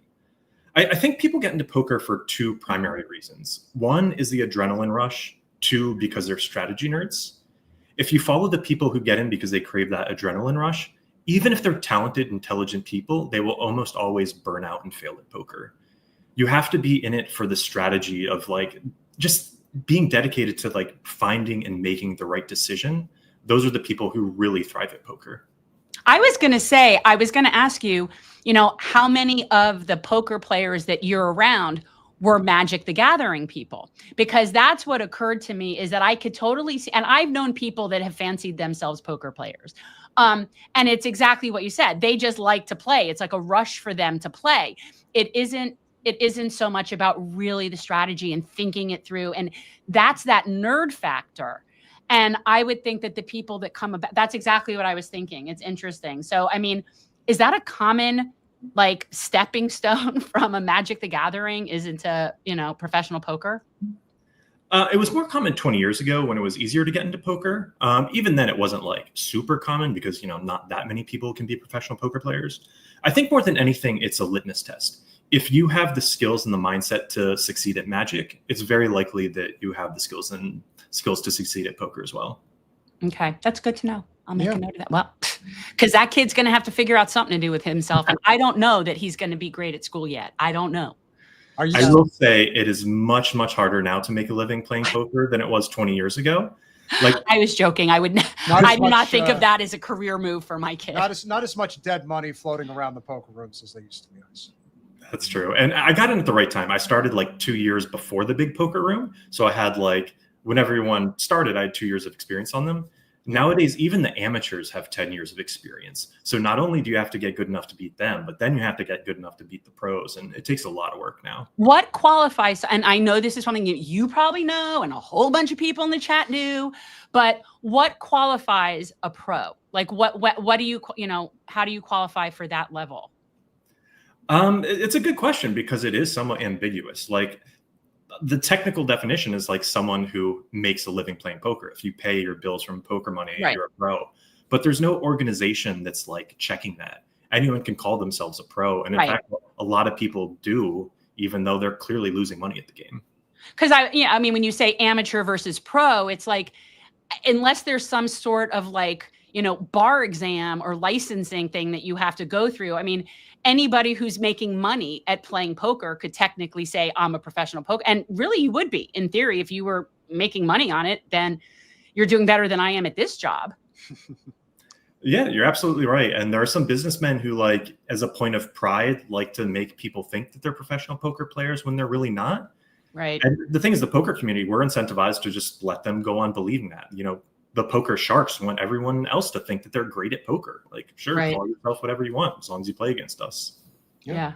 Well, if you look at the people that are still making it today versus the ones from yesteryear that are no longer doing it, I think that kind of sums it up in a lot of ways. Because, like I said, the 1 year that I went out there was in 2006 when everyone was there. I mean, all of the, I remember I ran into James Woods at one of the tables. Shannon Elizabeth was there. Again, they all thought that they could do this. And it's like, not really. You might get lucky. You might even win a bracelet. You might get dumb lucky and actually win a bracelet. But to say that you could do this as a career, that's a whole other ballgame. And I would think it's like chess, right? Like you've got like the people that are really good at chess. They all probably know each other around the world. Like, there's only so many people in some of these communities that can get to a certain level. So, right? Like, it can't be that big of a community that are at this level where this is what you do. I would say any of the top pros, especially ones like yourself that make it to Bobby's room, like everybody knows each other. Everybody knows who's legit, who can do it, who can't do it. I mean, that's not necessarily good though, if you know everyone and they suck. No, but have you ever seen Rounders? No. Okay, see, that's a movie that if you just see that there's a scene in the movie where they go to the Taj Mahal, the Trump Taj Mahal, and they basically basically Matt Damon's character explains to everybody, this is how it really works. We basically find a market, we break them. That's what we do. We're not necessarily competing against each other. But if dead money, as the saying goes, if you're a weak player and you sit down at a table with somebody like Justin and you don't know who he is, the likelihood that you're walking away with a lot less money than you started is very high. That's how okay. So here's my next question. So you are not someone that just in the daytime just hangs out in the casinos playing poker. Okay. So, well, maybe you do. I don't know. But like that to me, it's like, what is that something you do for fun? Like you live in Vegas. Do you just go hang out in the casinos and like pretend to just be a regular person and just sit down at the table, or would everybody just recognize you? I almost always get recognized if it's at the poker table in a casino, especially in Vegas. A couple, like, you're right. If I'm playing for, just $20 or something, it's not that exciting to me. And when you play something at the highest level, it's very different to play it against amateurs. Like, do you think LeBron James has fun playing against some random 12-year-old? No, that's why I was asking. I don't know. Like during the day, it's like you're not hanging out in the casinos. I will say I've had a couple situations where like friends of mine really wanted to bring me to their local poker game, and I've done it for a couple hours and signed some autographs or whatever, had some beers and had a fun time. But no, generally that's not what I'm like actively seeking out. Right. Yeah, I would think that would be pretty boring. Well, I feel like that when pedestrians want to talk about politics with me, like I'll be going into Pilates and someone will be like, "Oh, that Trump, what do you think?" And I'm like, "You really do not want to engage me in this conversation." Well, speaking of Vegas, obviously, two important concluding topics that we could touch on. Obviously, you saw what happened with Mr. Alexandrovich, who somehow got his get-out-of-jail-free card because he's a Zion Nazi, and the state attorney for the state of Nevada is an Israeli national. Try explaining that one. Yeah, I remember that. Is that even the talk of the town? Like, has that something that's like come up, or maybe even some people that are sympathetic to the Israel cause are kind of like, wow, we're literally letting like pedophiles. Well, that's always been the case. Like Israel is a sanctuary city for pedophiles. Yeah, great question. And like, it's been a source of frustration for me that the general population just doesn't care about all these things. Like, we're just shielding this pedophile. Like, why? And like, not just any pedophile. Like, this guy is way high up in the Israeli government. He's no slouch. Like, he's in Netanyahu's circle. Like, he's one of those guys. Yeah, and from my perspective, like the tipping point should have been 1947, but like the recent tipping point should have been October 2023, when they expelled 2 million people from their homes, and every humanitarian organization said this is going to have devastating consequences of humanitarian proportions never seen before. And like, nobody cared, nobody batted an eye. The one thing that seems to be hitting people differently is the mass starvation. And like, that's great. I'm glad that the tides are turning with support a little bit, but like, it should have happened so long ago. I think that too. And I'm not sure why. Like, I'm not sure what that was. So watching children get blown up wasn't a problem, but for some reason them starving is a problem. Like, I found that very suspect. Like, I don't understand that. Or are people using that as a convenient excuse to now get on the right side of history because they see that the tide is changing? Yeah, it's just what tugs on the human heartstrings. And I think, especially for Americans, it's really easy to just say, oh, that's war, or it's the Middle East, I don't really care about it. But when you see pictures of the starving children, that connects with you on an emotional level rather than just a statistical level. And I think it hits people differently. Couldn't have said it better. I was in Vegas a couple of times within the last 6 months, and I could tell you that from when I had visited before to when I had visited now, the city seems kind of dead. Am I wrong? It feels like Vegas is it's wearing out it's like worn out its welcome for a lot of people. Obviously, the water problems cannot be ignored. It does seem that if there's an example of capitalism failing, Vegas is kind of like a really good example of that. What are your thoughts? Yeah, it's a little bit overstated in the media, but it's definitely noticeable. Like, numbers are down, casinos are closing. Like, you do see the effects of it. And I think it stems from quite a few different things. COVID-19, of course. The economy under both Biden and Trump hasn't been great for a lot of people, so they don't have as much expendable income. And one thing we're also seeing a lot is just people don't want to travel to the US under Trump. I haven't fact checked this statistic, but I read that the US is the only country where tourism is down. And so it seems like almost impossible for that to be like literally true, but like most countries tourism is up and in the US it's down, and Trump is the reason why. Yeah. Well, and even people don't feel safe, here, nor should they. You've got Gestapo rounding people up in the streets, and people are seeing that. Why would anybody want, we don't have free speech apparently either. So, I don't know why people would really want to come here. I'm in commercial real estate, and I could tell you that being that I'm in the Florida Panhandle, and in the state of Florida in particular, you do have a lot of Canadians that do come here for different periods of time out of the year. And when I connect with some of these property owners, they're just, their attitude is, as long as Trump's there, I'm not doing any business in the US, and I'm not selling my properties either. I'm just letting them sit, and that's that. Do you think it's a moral issue, or that they just think because of him, they can't trust the economics and the economy, that they're worried about the economy, not that they're taking a moral stand? I think it's a combination of both, because Trump is just such a wild card. You don't know what the hell he's going to do from one day to the next. We're totally doing the tariffs, and then the next day something changes. It's like, well, that's not a stable economy. That's not one way you're going to convince people that, investing your money here is a good idea. And I agree with you. I think that Vegas is one of those sort of like prime spots where, because people are not traveling to the country, they're not going to the Disneyland type places. I would definitely say that that's a source for concern. Well, question. Talk about the water. What's going on? Obviously we built a city in the middle of a desert there, and it's probably not meant to be, just like South Florida is not meant to be. Well, let's be fair. Vegas has always been a city that has been able to manage itself, but now I think they've reached a point where they overbuilt. They brought the professional football team there. It's like everything. How long have you lived there, Justin? I've lived there on and off for the past 20 years, basically. Right. But you grew up where? Where are you? I grew up in Virginia, right outside of DC. Oh, okay. So that's a bit, yeah. I just, I used to go to, before children, we went to Vegas a few times a year. It was fun. For me, it was, I couldn't care less about gambling. It's shows, it's just food, it's, whatever. But once Love, once the Beatles' Love was not there anymore, I kind of feel like I don't have a reason to go back. Yeah, understandable. And there's a lot of parts of Vegas that I absolutely hate. Like, yeah, I'm a professional poker player, but I'm not blind to what the casino industry is doing. So where do you travel? Where do you like to go? Because obviously Vegas would not be it. I like Vancouver a lot. I'm actually applying for my permanent residency because I would rather live in Canada than the US. That's interesting. Yeah, I'd rather live in a country with universal health care too. Yeah, 100%. And a country that doesn't have Trump in charge would be nice. Yeah. And if you're picking a place in Canada, you're definitely picking perhaps the best culinary city in the entire any of the provinces. Best sushi. Oh, yeah. So very good sushi there. So does that not affect your career? Like, you could be anywhere, right? Like, you don't, obviously, like I said, you're not hanging out in the casinos to play. It's kind of funny. So why live in Vegas? Like I said, I'm applying for permanent residency in Canada. Right, I already spend a lot of time there. So I kind of feel like I have one foot out the door already.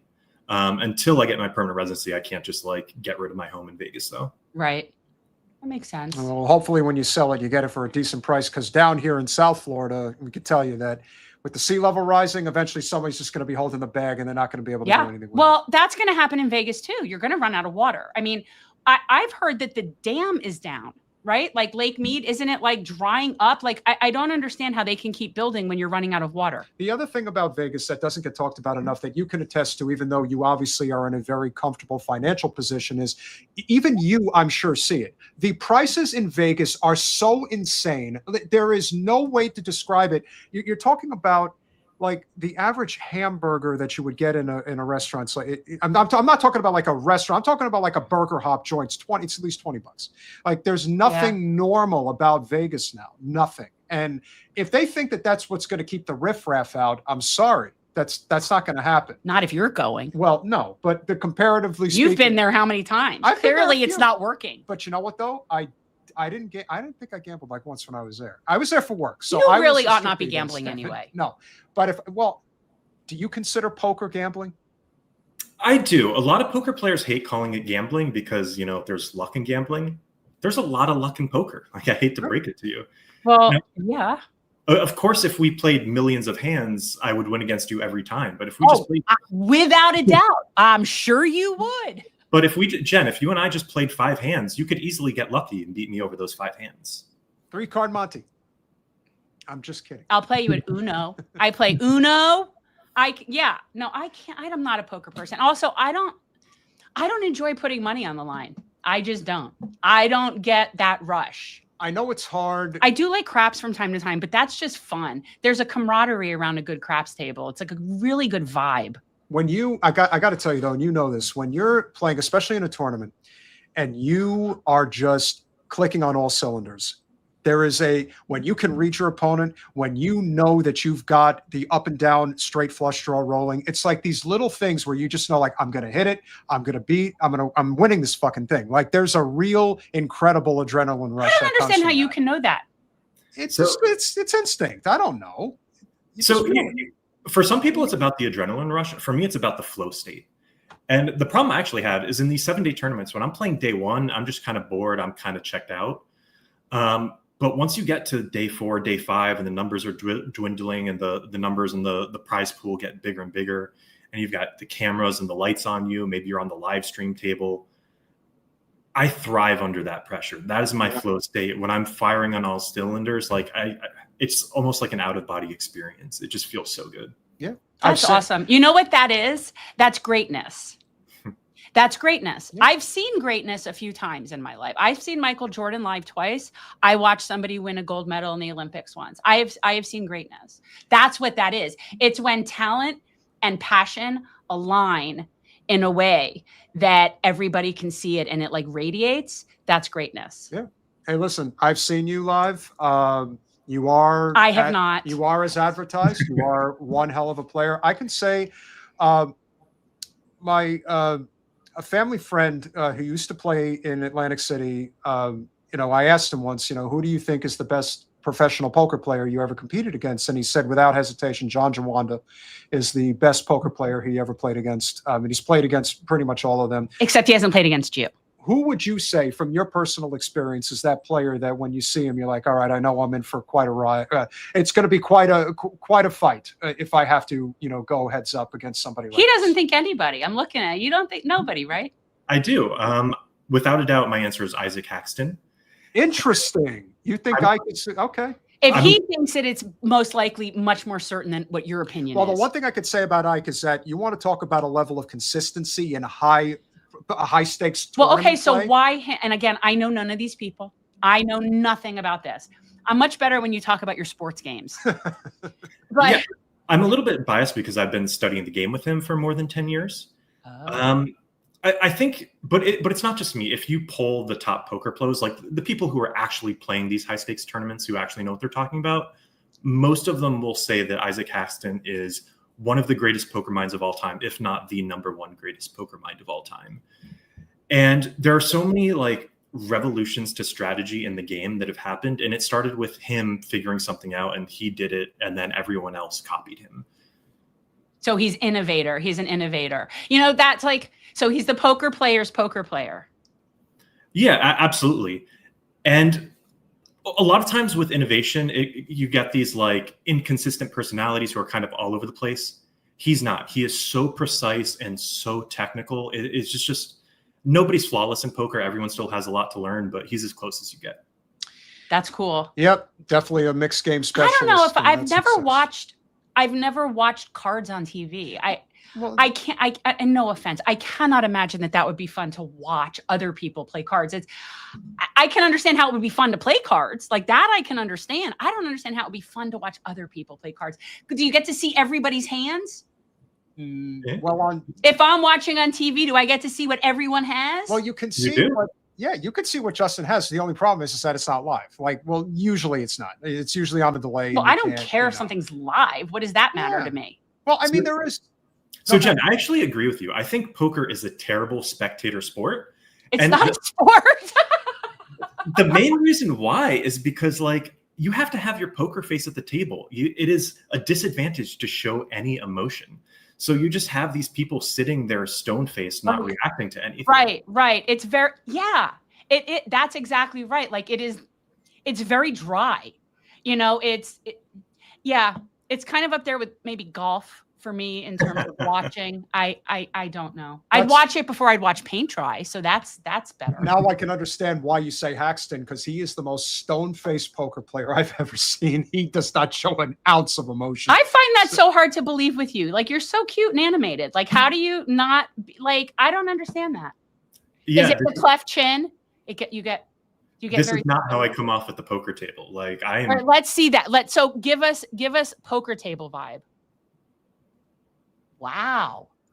So like, would you watch that for 2 hours? Like, that's it's no offense, boring, but like, you could do acting too. Like, that's good because that looks like not like your personality at all. Well, in a way, it is acting. Yeah, it is. I mean, I guess. Yeah. So Jen, I'm gonna probably intimidate you with what I'm about to say. So just like, I want to manage your expectations. Like, yourself. Okay. In kindergarten, I was the star character of the Gingerbread Man. You were the Gingerbread Man. Okay. I'm a very experienced actor. Well, no. And here's the thing is that I was not impressed with you before, but now I am. You want to know how I got the part? How did you get the part? When the teacher asked who wanted to be the Gingerbread Man, I yelled the loudest.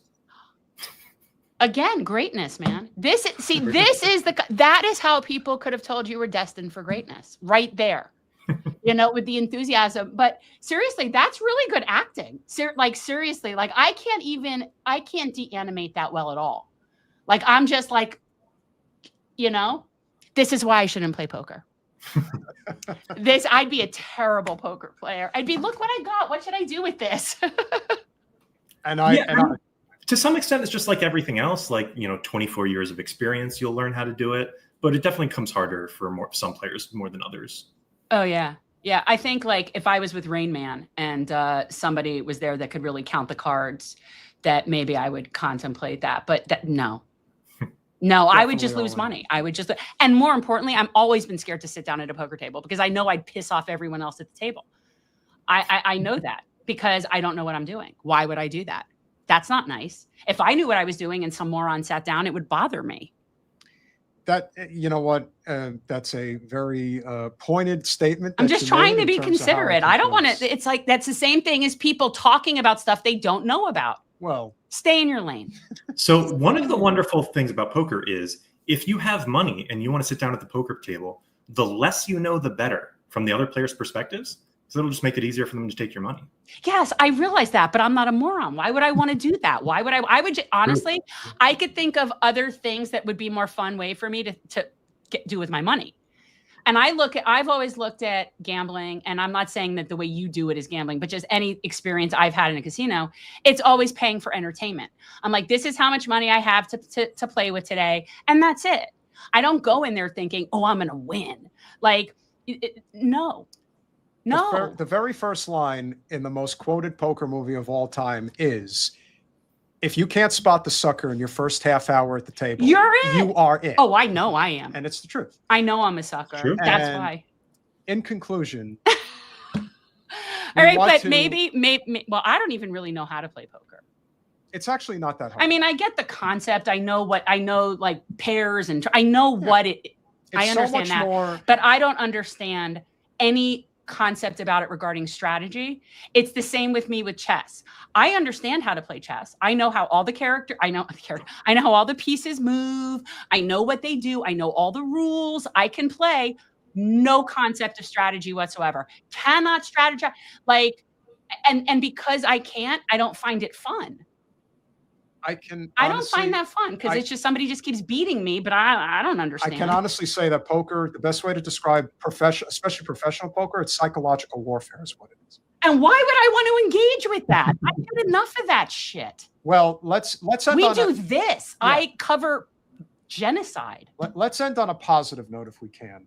I just want to say thank you. I found you personally because I saw you arguing with Robert Mizrachi and him going off like the fucking moron that he is, especially about conflating Judaism and Zionism, which of course is the hallmark of a Jewish Zionist, and why anti-Semitism is on the rise. And we have to stop calling it anti-Semitism. It's anti-Jewish hatred. That has become a hallmark in our culture. And I saw you go right at him and you're like, dude, you don't know what the fuck you're talking about. I love that. You're wrong, blah, blah, blah. And of course, he says it from a very comfortable position in that he's in Hollywood, Florida. He's surrounded by people who think exactly like he does. This is why I have to get the fuck out of here. I don't blame you. But you did speak up and you said, you ain't going to pull that shit with me because I'm Jewish too, man. You're not going to pull it. And that's awesome. You continue doing what you're doing. Can I ask you, I have one more question. How tall are you? 6'1".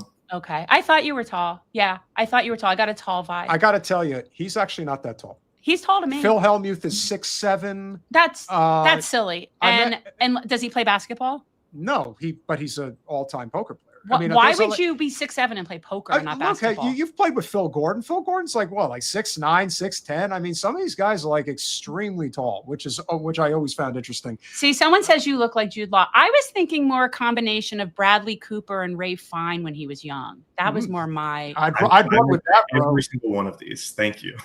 Really? Well, it's like, honestly, that's a thing. Like, if your hair was longer, definitely Bradley Cooper, I could see. But yeah. Yeah, he was a stunt double in what was it called? The Hangover. That's right. I'm just. Peter, I want to make one point about what you were just saying, and I'm sure you've made this point a million times on the show. But like, one thing that breaks my heart is a statement about Israel Palestine doesn't mean anything unless it comes from a Jew or it comes from an Israeli. There's so many Palestinian voices speaking out, and it's like, why don't we trust them when they say they're getting mass murdered? Like, it just breaks my heart. We should be listening to Palestinians more. Yeah. Well, you weren't raised like how I was raised as Zionist, where we so other them. Yeah. And we're taught that Palestinians are not real, that's not a real thing, and that they're just Arabs that just hate us because we're Jewish and want to, destroy Israel. And you are taught that, like, not you, but like it was an indoctrination from birth. And I don't mean my parents. I just mean everywhere. I grew up in the second largest Jewish ghetto in this country. Outside of Brooklyn, there's North Miami Beach, Florida, where I grew up. So I grew up, everyone was Jewish. And there were very few households that weren't Jewish. So it was an indoctrination at a neighborhood community level. You know what I mean? So that's why they don't listen to Palestinians, because they don't even acknowledge that they exist. Our congresswoman won't say the word Palestinian. That's why they say Gazans, bro. They call them Gazans. Strictly. Yeah. It's gross. Yeah. And be thankful that you were not raised that way, because that level of bigotry ingrained is not easy to deconstruct. No. And that's why we also have to deal with people popping up in the chats that keep saying it's the Jews, it's the Jews. It's like you are helping their cause. It's not the Jews. They don't get it. And, well, it's not that they don't get it. I think that people have I am just surprised that we haven't reached a breaking point yet with this country, but I think we're getting close. That's just. And you know, Justin, that just as as a really good talking point when this comes up is there are more Christian Zionists in this country than there are Jews in the whole world. So, that's why I keep telling people this isn't a Jew thing. Jews were used. And when you were talking about feeling like betrayed or you feel violated. I feel, and I was physically as a 16-year-old used as a tool of ethnic cleansing in the West Bank, planting trees for JNF. And I thought I was doing such a mitzvah. Like, this is what I have so much rage about being used in that way. That is what, and I'm angry on behalf of my grandmother, on my great grandmother, who they didn't know. Like, I feel like if somebody said, hey, we have to genocide all these people for you to have that land, that they would have said, oh, no. And they were never given that opportunity.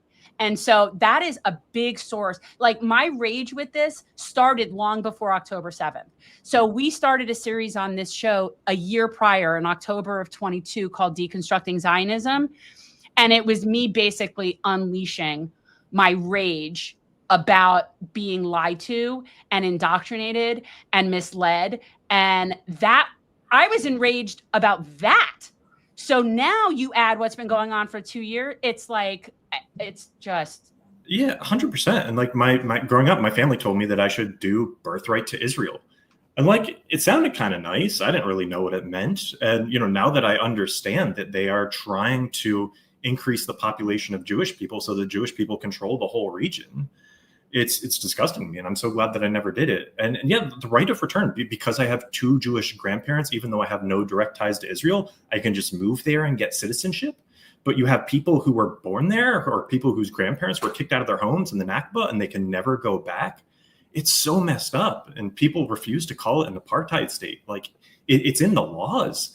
The basic law of Israel says that only Jews have the right to self-determination. Like, how can you not call it an apartheid state? In the West Bank, the Jews are under they're under Israeli civil law, while the Palestinians are under Israeli military law. Like, sorry, you know about all this. No, it's infuriating. And I will say, and I've said this before here, but when I was there was the summer of '87. And the first Intifada actually happened after I was there. So when I was there were not the visible signs of apartheid that there are now. There wasn't a wall. There weren't separate roads. It wasn't apparent. I'll be right back. Which now, according to people that go, it's like blatantly apparent. So I'd like to think that maybe I would have noticed that and said, huh, that's fucked up. But I will tell you that I did sort of know was fucked up is that anywhere we went on a bus, we always had an armed soldier with us. Wow. And now as a mother, I look back on that and I'm like, you were taking my teenager to places that you felt that their life was in danger to the point where they needed to be with an armed guard. And it's like, because now I look back and I know where we were now. I didn't then. Then I was just on a teen. I was there for 6 weeks for a summer program called High School in Israel. But now I know where I was. I know I was in the West Bank, and I know I was planting trees on top of some demolished Palestinian village. And I'll tell you, hell hath no fury like me used in ethnic cleansing. That's how I feel. And I find it very frustrating that more people aren't talking about it. I find it frustrating that people aren't willing to put risk out. And by the way, I do not apply that to you taking off your keffiyeh.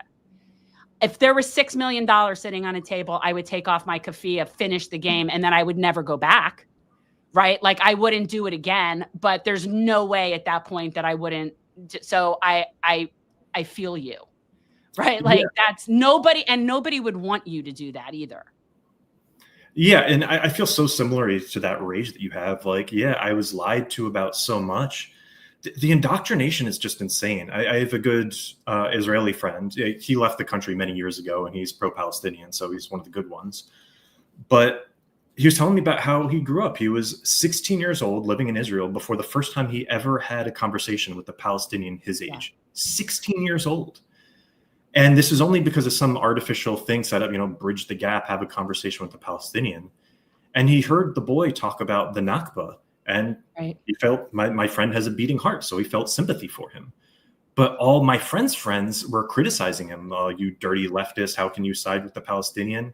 And my friend didn't know what a leftist was. He didn't know what that meant. He was 16. But they're just so indoctrinated that they're throwing this around from young ages. Yeah. And I was going to also ask you, have you met Palestinians? I have. And one of my dear friends, Lena Kadura, she's a Palestinian.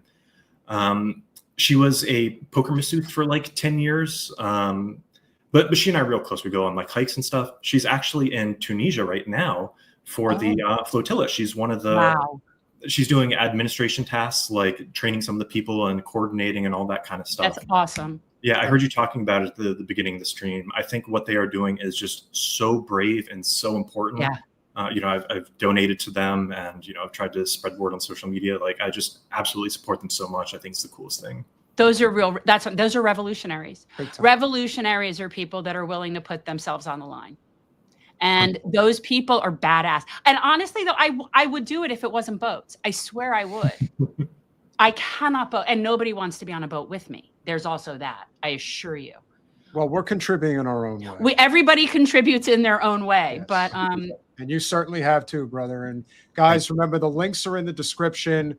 Justin, keep doing what you're doing, man. I think that this is not just a great conversation, but it's another puzzle piece that's been connected. That's what we've been trying to do. Will you come back? Yeah, I would love to.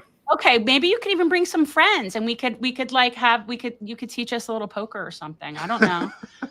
I don't know. I'm trying to share interest. Well, Let's make it really interesting. We'll drag D Negs on the show and convince him that being a Zionist is a stupid No, thing. I don't want to be around those people. I cannot have Zionists around me. They have it. I now, have a 10-foot perimeter rule. for now that they have it for now, but it's not going to last because the tides are turning in a very significant way, and when it really starts to turn, they're going to be running for cover. God knows Put that what David Hunter set up. What It David says thank Hunter? you, Justin. There. That's cute. Yes. Yeah. Thank you, Justin, for Yeah. standing up for righteousness. Absolutely. I appreciate you. I never would have met a professional poker player before, but this is how we build coalition, is the people that are on the right side of history come together on the issues that matter, and all the other stuff fades away, right? Like where you're from and what you do for a living. We are the people that are on the right side of history that have to speak truth to power, and that becomes our own thing. And I very much appreciate you in that. Cool. Thank you so much for having me. It's been a pleasure. Absolutely. Free Palestine. Free Palestine. Have a great night, brother. He was lovely. I thought you two would get along. He's lovely. Yeah. Well, again, similar situation. Willing to put I still yourself don't out really there. understand the poker thing. I'm telling you, it's really not that complicated. It's- I beg to differ. If it weren't that complicated, you'd be sitting in Vegas on his money. Well, he is. Well, this is the thing. This is. I mean, no hyperbole here, guys. That's one of the most successful poker players who's ever lived. Like that's not and hyperbole. so nice and Yeah. humble and But you wouldn't know it. such a cutie poo. But he's right up there with anybody who knows poker, knows who Daniel Negreanu, Phil Ivey, and Phil Hellmuth are. So he's right up there with those guys. Now I know all of them. And the fact of the matter is, listen, you know what? I've liked Daniel Negreanu. I've met him in person. I can tell you that I will never, ever, ever watch another thing that he ever does ever again. And I mean ever again. Ever. How will he live? How will he go on if you're not watching I can him? only hope that there are enough people. Listen, I didn't know he was a Zion Nazi, but now that I know that he is, how about the thousands of people they see the stream and see the clips that we'll put out there with Bonomo, who has been watching, they've watched Negreanu. Like Negreanu was probably the most Del Boca Vista. You think you're going to keep us out of that's the Festivus poll back there. You see it? I know. We have a Festivus poll, but we no longer can Guys, have you're going to need Festivus. to make suggestions for what our holiday party is going to be. Well, I still want to have, we won't call it airing of grievances. We'll have to come up with another phrase for it. Yeah, I am. Thank you, Ross. Good to see you. I am most definitely pagan. Like, I think this is why, and I know that now we think Irish Catholic, but what I love so much about that is that Celtic, tribal, which was all pagan. Yeah. I love that. You know that the Republic of Ireland has like, depending on which region, the genetic purity of them tied to their original people is like some of the purest in the world. Well, the Irish Catholics, I mean, I'm biased, obviously, but I just feel that they really are the ones who truly embody Catholicism in the way that it was really intended, especially because they understand what Christ's message was all about the downtrodden, the ones that are oppressed. Christ was oppressed by the Roman Empire, and it's the same thing that has happened throughout history. I love the It Irish is the same people. repeat. I And the really fact do. that there are people that Israel is the Roman Empire. We are the Roman Empire. I hate that we are, but hey. But here it is. But the good news is we're falling. We are. Rome fell. Genghis Khan fell. They all fall. Do you know what lasts forever. happens? Yeah, you get drunk on your own power. You get fly drunk on too your high power. to the sun. Yep. Icarus fly. That's what I say. Piano Man, thank you so much for the $10 super sticker. You are awesome. And of course, Kenman with the $2.79 Canadian A. Montreal, Toronto, Winnipeg. That's where she's from. Zion. That's what I'm saying. Is that why the Winnipeg Jets have never won the Stanley Cup? Well, They're you just know really that unlucky? if for anyone who doesn't know, Winnie the Pooh is from Winnipeg. And Winnie was actually named for Winnipeg because that's where the writer Milne was from. So, and his son was Christopher. And the Robin. other interesting tidbit about Winnipeg is that it is the Slurpee capital of the world. And the 100-acre wood as well. Is that in Winnipeg? Well, I'm just saying. Okay, well, I just know that Winnie the Pooh Winnie was for Winnipeg. Our lovely, lovely supporter, Teresa, thank you so much for the $10. Do you know the guy who won a bunch of Jeopardy and is a jerk? He is a professional gambler in Vegas, or was anyway. Oh. Do you know who she's talking I don't about? know who you're talking. No, I'm not from. I mean, all I think of when I think of a Jeopardy winner is Ken Jennings, like, because he ended up becoming the host and he's the all-time money winner. I don't know I don't think if he's anybody. a professional gambler, though. No, I don't. But if anybody in the chat happens to know, if you want to drop the name, I am not familiar. I really need to connect Justin with Graham and teach him some things. And of course, Brett, our trusted mod, thank you for being a member for 4 months. I hope you guys are enjoying it. Now, if you want to know why the state, and remember one more time, patreon.com/revolutionary change, as little as $5 a month, become a supporter of our small but mighty and growing channel. So why is it that we are convinced that the Zionist state of Israel and its stranglehold over our country is going to fall? Here's why it's going to fall. If you have not been paying attention to the news, the very working class and downtrodden community of Beverly Hills, California, has decided to pass a citywide ordinance, this is not a joke, about October 7th Remembrance Day, among other things. So they're basically, there is now a mandate that all public schools have an Israeli flag. I think it's for the month, right? I think it's for the month of October, that all public schools in the Beverly Hills School District have to display an Israeli flag. They cannot come off like more. Listen, that's insane. In terms of the wealthiest cities in the country, I believe, well, Beverly Hills, I don't know if it's still the wealthiest, but in terms of population, it has a time and again been the wealthiest city in the United States. Was it rejected? No. It was rescinded? Somebody said it was rescinded? No? No, it was approved by a 3-2 vote. But here's what happened. Passes 3-2. Thank you. A stamp of approval by the Beverly Hills Unified School District Board of Education, passing a resolution meant to combat anti-Semitism in the community and drawing strong reaction from the public and board members. This is a time right now that Why do we have Israelis doing anything of any importance? And what the fuck is going on in the southwestern part of the United States? It's happening in Vegas. It's happening here in Beverly Hills. It's happening here in South Florida. No, it's always been happening here in South Florida. That's They're just, I'm telling you, they're infesting. They're everywhere. Is she the mayor? No, she's just one of the members. She's not even the mayor. Well, first of all, you can't say how is she there because she's an American. I mean, are you sure about that? Where's her loyalty really lie? Well, her loyalty is the other thing, but she gets to run for office. That's not the point. But we are seriously having a crisis of this immigration of these people, because where are we? I don't want to live amongst them. Shunt guy, thank you so much for the information. Beverly Hills superintendent overrules place. So the superintendent of the Los Angeles County School District decided, no, Beverly Hills, despite how powerful you think you are, this is not going to stand. Good. And of course, it's a violation of First Amendment rights. But again, Beverly Hills, not a surprise. But it's important to note the level of depravity that these Zion-Nazis are willing to go to. So it's important that you guys at least hear what this board decided to pass anyway. Insane. Jews are being killed and slaughtered on the street, and threats are being happening. Where are the Jews being killed on the streets? What the fuck is she talking about? Where are they being killed? Can you name one instance where that's happened? I've never heard one accurate reporting or credible witness testimony regarding the so-called Jewish students on campuses that felt scared. I have not heard one credible story. It's always people talking about them, but I've never heard anybody say it. This is the same shit. Lady, you're up there with like babies in the ovens. Why do people hate the Jews? I just don't understand. It's like they really have a problem with us.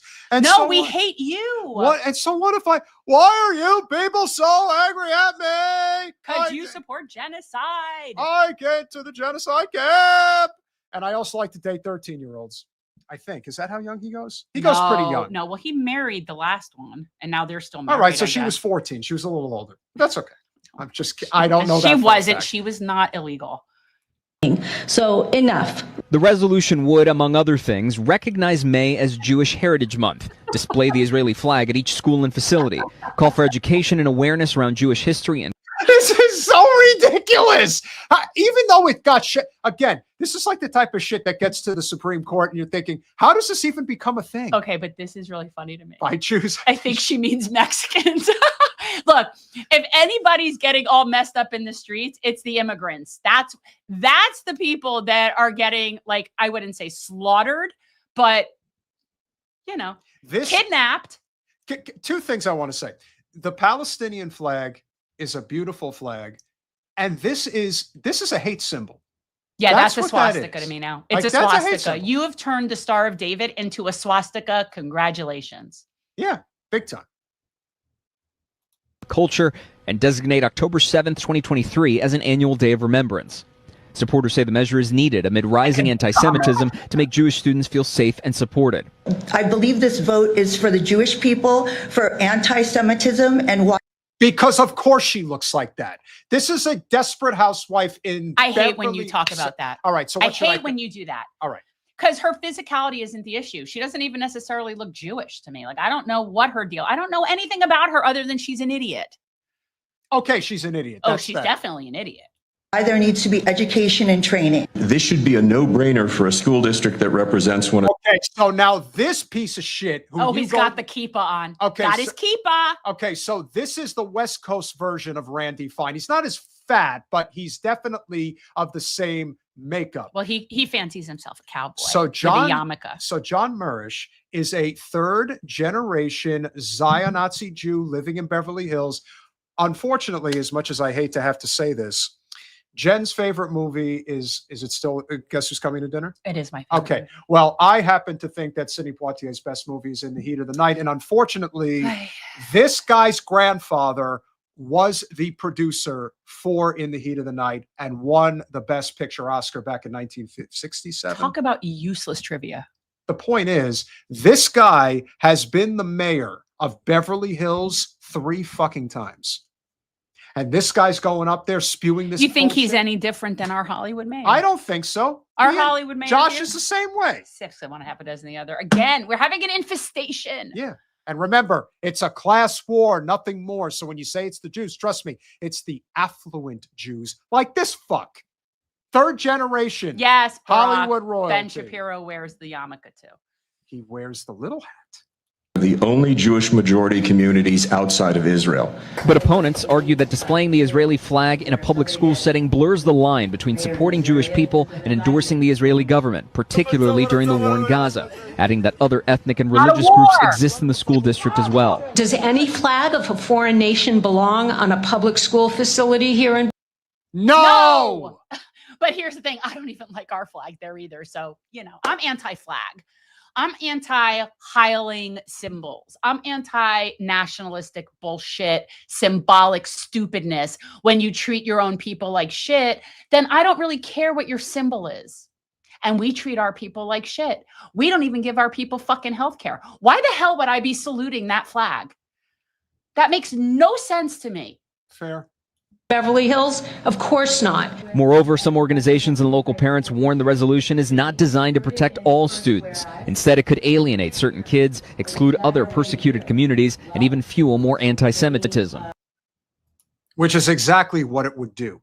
Which is why the superintendent of the public school system in Los Angeles County, California, who actually has to account for all of the schools in the county, which, as you can imagine, with the exception of maybe Bel Air, there is no community that has that level of wealth and affluence like Beverly Hills does. So the rest of the communities that actually have to live in the same county, they're basically telling them, go fuck yourself. Well, and also the majority of those people are not Jewish. No. There's probably way more Muslims. I mean, I would think there'd be way more Muslims in the county. Now, the good news is that obviously this resolution, being that it's shot down, but who's to say that they're not going to try other things? And as we've said before. Well, now you can't burn the Israeli flag. Yeah. Now, apparently that's against free speech. You have no idea how much that makes me want to do things when somebody says I can't do it. I'm still trying to decide what I want you to burn the Israel flag. Like, you should just do that. Oh, I'll set the American flag and the Israeli Don't flag. I'll set make the a American whole fucking flag on sandwich. fire. Oh, I'll set it all. At this point, I am burning it all the fuck down. I'm trying to figure out what I want to do with my IOF shirt. I actually have an IOF uniform shirt from back in the day. You and do? I do. I traded a Walkman for it, and I used to wear it all the time. Not with any sort of like, oh, it's an Israeli shirt, but it's just olive color, and I wore it as like this lightweight jacket over, you know, when I was in school a lot. But yeah, I actually have, and it's not, you're not supposed to take them. And I actually do. I have an IDF shirt, and I've contemplated setting it on fire multiple times, but then I feel like that's silly because you can only do it once, and then that thrill is gone. So I'm not exactly sure what I want to do with it. But yeah, I do. I kind of feel like if I hold on to it and soon enough, when that is no longer a nation state, maybe it'll be worth something for the failed nation state, sort of like Nazi memorabilia and shit like that. I'm going to continue pounding home this message that this really is a class issue. As much as people wanted to make it a Jew issue, it is definitely a Zionist issue for sure. And while I have stated before that the hand in glove relationship between the Jewish Zionists and the Christian Zionists is simply this, and yes, it's a stereotype, but unfortunately it's an honest stereotype. The Jewish Zionists provide the money and the Christian Zionists provide the flock. And that is how this works. That is the unholy alliance that has been brought together. Because there wouldn't be enough Jewish Zionists to make it work. Colin, pull up the story that I sent you earlier from the U.S. Open. Can you at least ask nicely? Don't make please. me pull I said up please. You didn't. Colin, did I not say please? He didn't say please. Did I say please? No. Do we have to run the video? Run, rewind. Don't make me put up my Save Colin slide. I swear to you, make me pull up my Save Colin slide. If you thought that story in Beverly Hills was bad, this one's even worse. Yeah, free Colin. This one is actually. If you think that it can't get worse, it can absolutely get worse. So apparently, there is a company called Polish. Are you sure it's not Polish? So I wasn't sure, but no, he is. I think you may be right, but let's see if we could get this guy's name right. If he's Polish, it's probably Polish. Why would it be Polish? Is he painting nails? Is he a nail salon? Here's what this guy did. So the guy's name is Peter. I gotta write this out first because I want to make sure I say it right. Peter Cesaric. Is that how you would say it? Cesaric? Cesaric. I would just say it's Cesaric. I wouldn't add a syllable. I would say Cesaric. Okay, Peter Cesaric. That's good. Yeah. Who is this? No, Colin, we need. All right, so I'm going to play the video first. So Peter Cesaric was at the U.S. Open, and I guess the who is he though? What is he? Is he a player? No, he's a CEO of a major company, and he also happens to be a Zionist. So here's what this guy actually did when professional tennis players were signing hats. If you guys haven't seen this yet, it's going to make you sick. Oh, I did. I didn't know he was someone people knew. Oh, I did see this. That douche. That's who you're talking about? Watch the videotape again. I saw this guy signing autographs with this little kid. He takes off How his old hat. is this kid? 7, 8 years old, Yeah, maybe? 8. He takes off his hat and gives it. I saw this. Let me tell you something. This guy, whatever I guess Peter, he's gonna be dragged through the mud with this. Of course. So everybody saw this. What a piece of shit. Who does that? One more time. Watch. It clearly is being signed for this kid. Well, no, he takes his hat off for the kid. Yeah. Watch. Takes his hat off. All right, let's freeze it. Who does that? Who is he handing that hat to? Well, he's handing it to the kid, but here's my point, okay? As a parent, as an adult, even if he weren't paying attention and he were just doing that, the thing to do as the grown-up would be to give it to the kid. You see, so it doesn't even matter who he intended it to be for. There is no fucking universe where I am standing next to a little kid and I wouldn't give it to the kid, even if they were giving it to me first. So this guy's a double piece of shit. So unbelievable. And look at the kid's face. Hey, that was for me. The kid's face is so accurate. But you know what? It really does go to show you that the kind of people that they're just like that. This is just the kind of piece of shit that he is. And that's how he became successful. That's why all billionaires are bad. That's why. Well, I don't know if he's a billionaire, but I know he's a piece of shit. The same concept, right? Like it takes a certain type of psychopathy to be like this. Like that's just fucking See, crazy. I didn't see what his wife said or did, but apparently this was a dynamic duo type situation in which she kind of like played into. I don't give a shit. He grabbed the hat. Grabbed it. Yes. He grabbed the hat from a kid. From a kid. Okay. So Pytor was absolutely annihilated on social media. Well, guess what? He doesn't really care. Oh, of course not. Again, this is sociopathic. Polish millionaire CEO who snatched a hat meant for a child on live TV at the US Open speaks out. The recent incident at the tennis match has caused a disproportionate online uproar. It's all about the famous hat, of course. Yes, I took it. Yes, I did it quickly.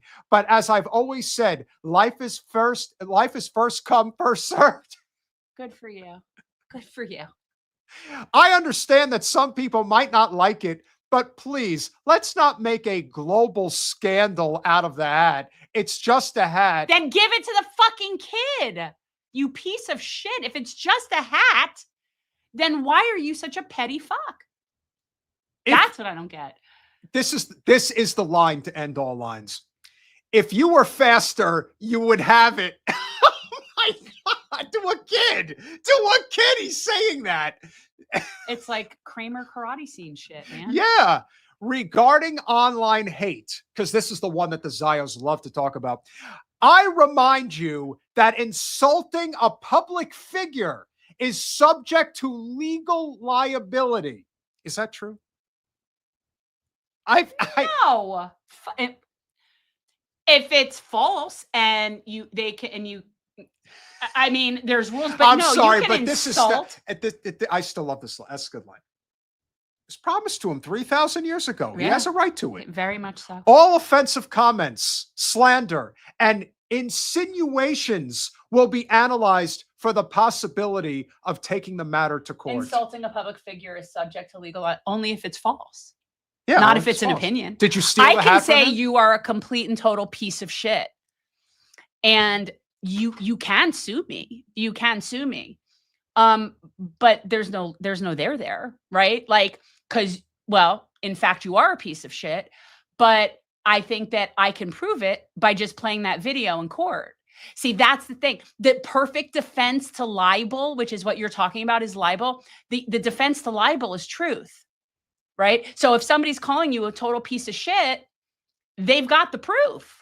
So how is that libel? Just as the last segment showed, why would the Beverly Hills School District, led by a very powerful Zionist, feel that they need to pass this type of citywide ordinance? What's the reason?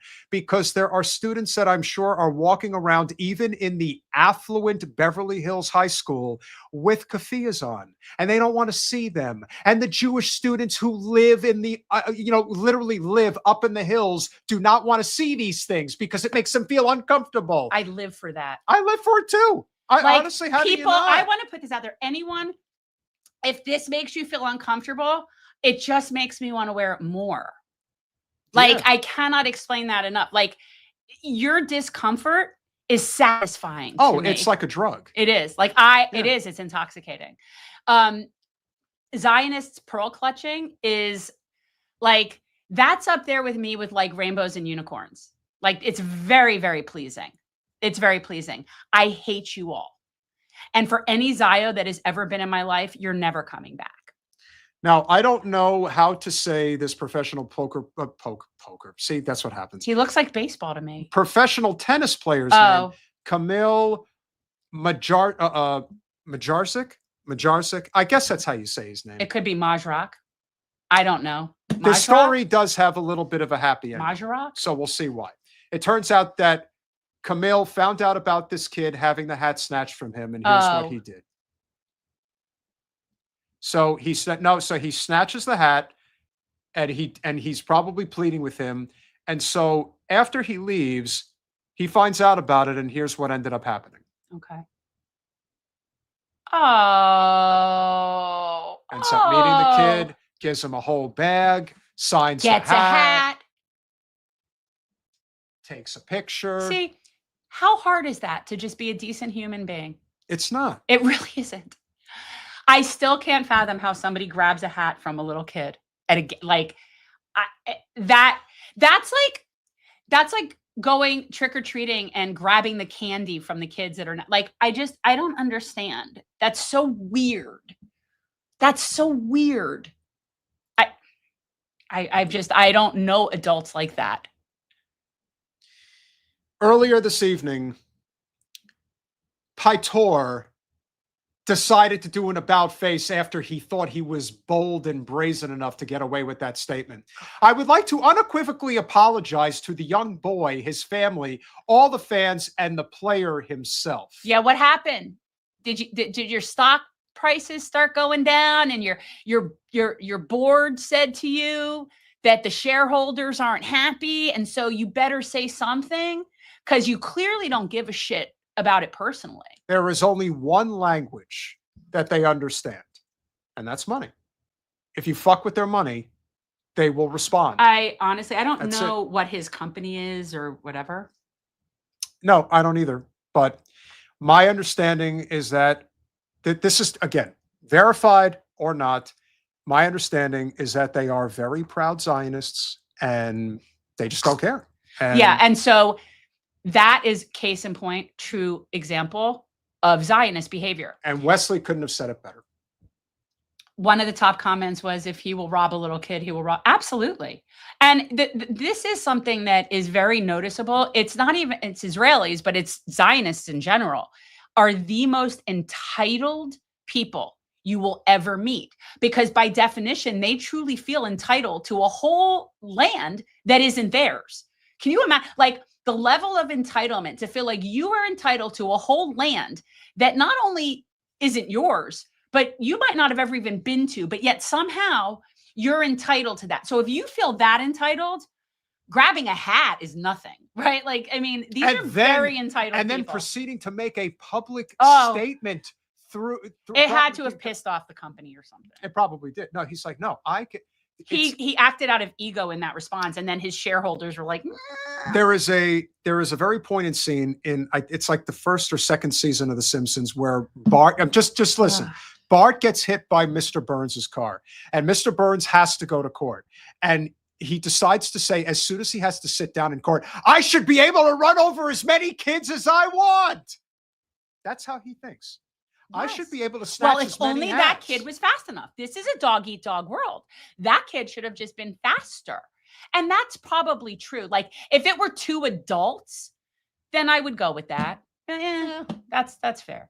But a kid? What the fuck? Like, that's just so demented to me that somebody would think to even do it. Would never occur to me in a million years to do that. It always occurs to people that have been used to just taking and getting whatever they want. But guess what?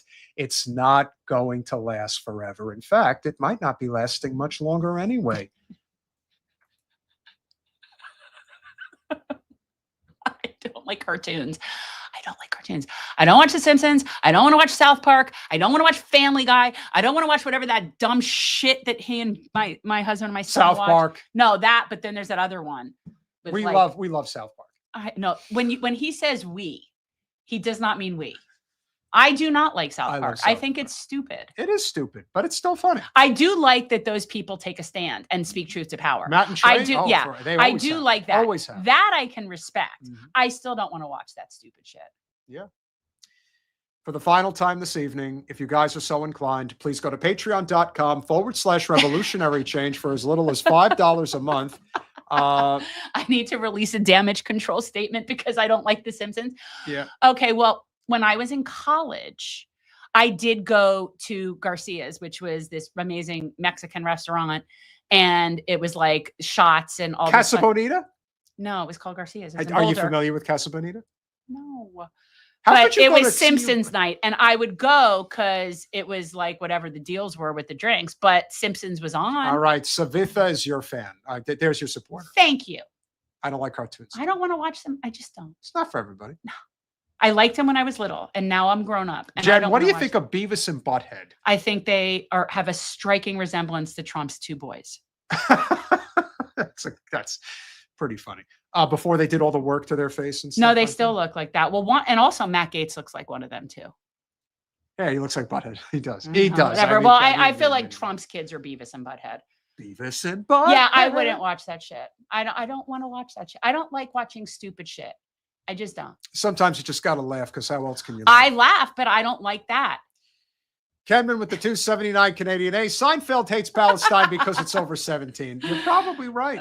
I mean, terrible. As much as we say it's a joke, it's really not. People like him have to like Israel because that might be where they have to go and hide. Oh, he knows for sure. Absolutely. Think about how go look up Brett Ratner over there. I was just going to say, I mean, think about how many of them have escaped, if you will, to Israel. Well, you know, I grew like he and I are like 1 degree separated. But he grew up down here, Brett Ratner. Well, that's the thing that we tried to explain recently about Alexandrovich is that's not an anomaly.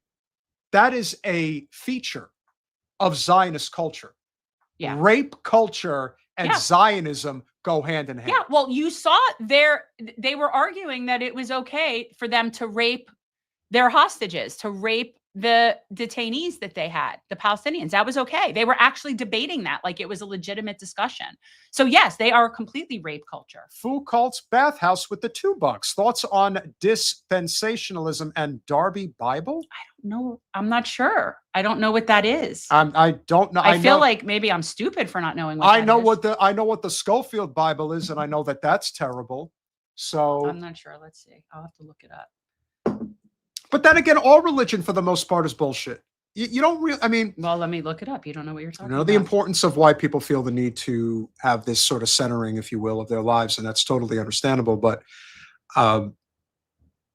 I believe that your faith is dispensationalism is a Protestant theological system that views biblical history as composed of distinct periods or dispensations during which God has administered his plan in different ways through different people. I'm an atheist. So to me, all of it is kind of the same. I'm spiritual. Yeah, that's what I get from you is spirituality. I am. Yeah, you're very spiritual. Stop giving me shit. I can't help it. I'm trying to look up what Darby Bible is. The Darby Bible refers to the Bible as translated from the Hebrew and Greek. John Nelson Darby. Yeah, I don't Bible. I don't Bible. Does it teach evil shit? I think that's what it comes down to. I don't dogma. Cheetah, thank you so much for the $5. Thank you all for the amazing support. I am not looking at the calendar right now, but Rach, if you're still in the chat, could you please let us know who our guest is on Thursday? I will be in New Jersey at that Rachel time. and I will be in Georgia on Mo's land. Oh, you'll have your Starlink. I have a Starlink. Jen has a Starlink. She's using my technology. I'm not happy about that, but it's our businesses, not Elon mine. wins in the end. Our business. Elon always wins. He wins. Ugh, he's gross. He is gross, but he still wins. So yeah, our business has one. So now I can, Woke is dogma. Woke? I'm not woke. I prefer sleep. I've been saying this for Answer. Yeah, I don't. That's a great. That's it. Write that one down, guys. Not only, and here's the thing: people talk about woke. I so much prefer to be around sleeping people. Why in the world would we want to be around people who are awake when we could be around people that are sleeping? Why? I so much prefer sleeping to wake. Less anger, less fighting, all those things. So who is our guest on Thursday? I don't know. Oh, Rach. Oh, yes, Dr. Faraz. Oh, yeah. Okay, so this is a physician who was in Gaza. Yes. Okay. Yeah, and I don't know his entire backstory, but yeah, Dr. Sidwa is one of the doctors that has served time in Gaza over the past couple of years and has seen with his own 2 eyes what is going on. And these people need to constantly be platformed. We can never stop talking about this, and we'll never forget it. And our friend and we'll say content creating comrade, Katie Halper, did have him on. It was a fantastic interview. I reached out to her, said, hey, let's get in touch with him. So we are, and we will be speaking with Dr. Sidwa on Thursday. So for those of you that are here, and yeah, I wonder if he will be speaking again at the UN. That'll be interesting. Yeah, everything. It's just one more Yeah. level of pain for me about bearing witness to this nightmare. You know what I mean? Like that doesn't make me happy. That doesn't please me. The eye in the sky. Chris Garrett showing up late, but still showing up, and that's what counts. Better late than never, Chris. Smash that like button, share, subscribe, do all those things that we ask you to do. Do we like each other? Well, not today. We didn't. I would say that we've had better days than others. We still had a pretty good show. We had a good show. Yeah. He likes me, I suppose. He tolerates me. We tolerate. Well, I guess. Yeah. I mean, we have our moments. Smash that like button, share, subscribe, do all those things we ask you to do. We are climbing up the ladder, guys. We have passed 53,000 subscribers. That is still pretty crazy when you think about it. And we're still growing. So see, people think we're like brother and sister, but we've had people ask us if we're married. We've had, and I hate to say this one, you know what I'm going to say. Parent and son. Yes. See, and that really pissed me off was when someone thought he was my son. That only happened like once or twice. It happened once. It was enough. And I will say this, okay? We were out canvassing. I was at the door. He was back in the street. He was wearing. I had my hat on. He was wearing his baseball hat on backwards and a pair of sunglasses, and he was standing down by the street. And the lady asked me if that was my son. That was the worst. I'm not old enough to be his mother. I'm not that old. No, you just acted. I feel like I have to parent him. I do. Like I should have said to her, no, but I might as well be. It's like we added another child to the family. It's like that. Thank you. I couldn't, but I am many days over 30. So am I. Smash that like button, share, subscribe, do all those things we ask you to do. We love you all. We'll see you Thursday. And free Palestine. Good night, guys.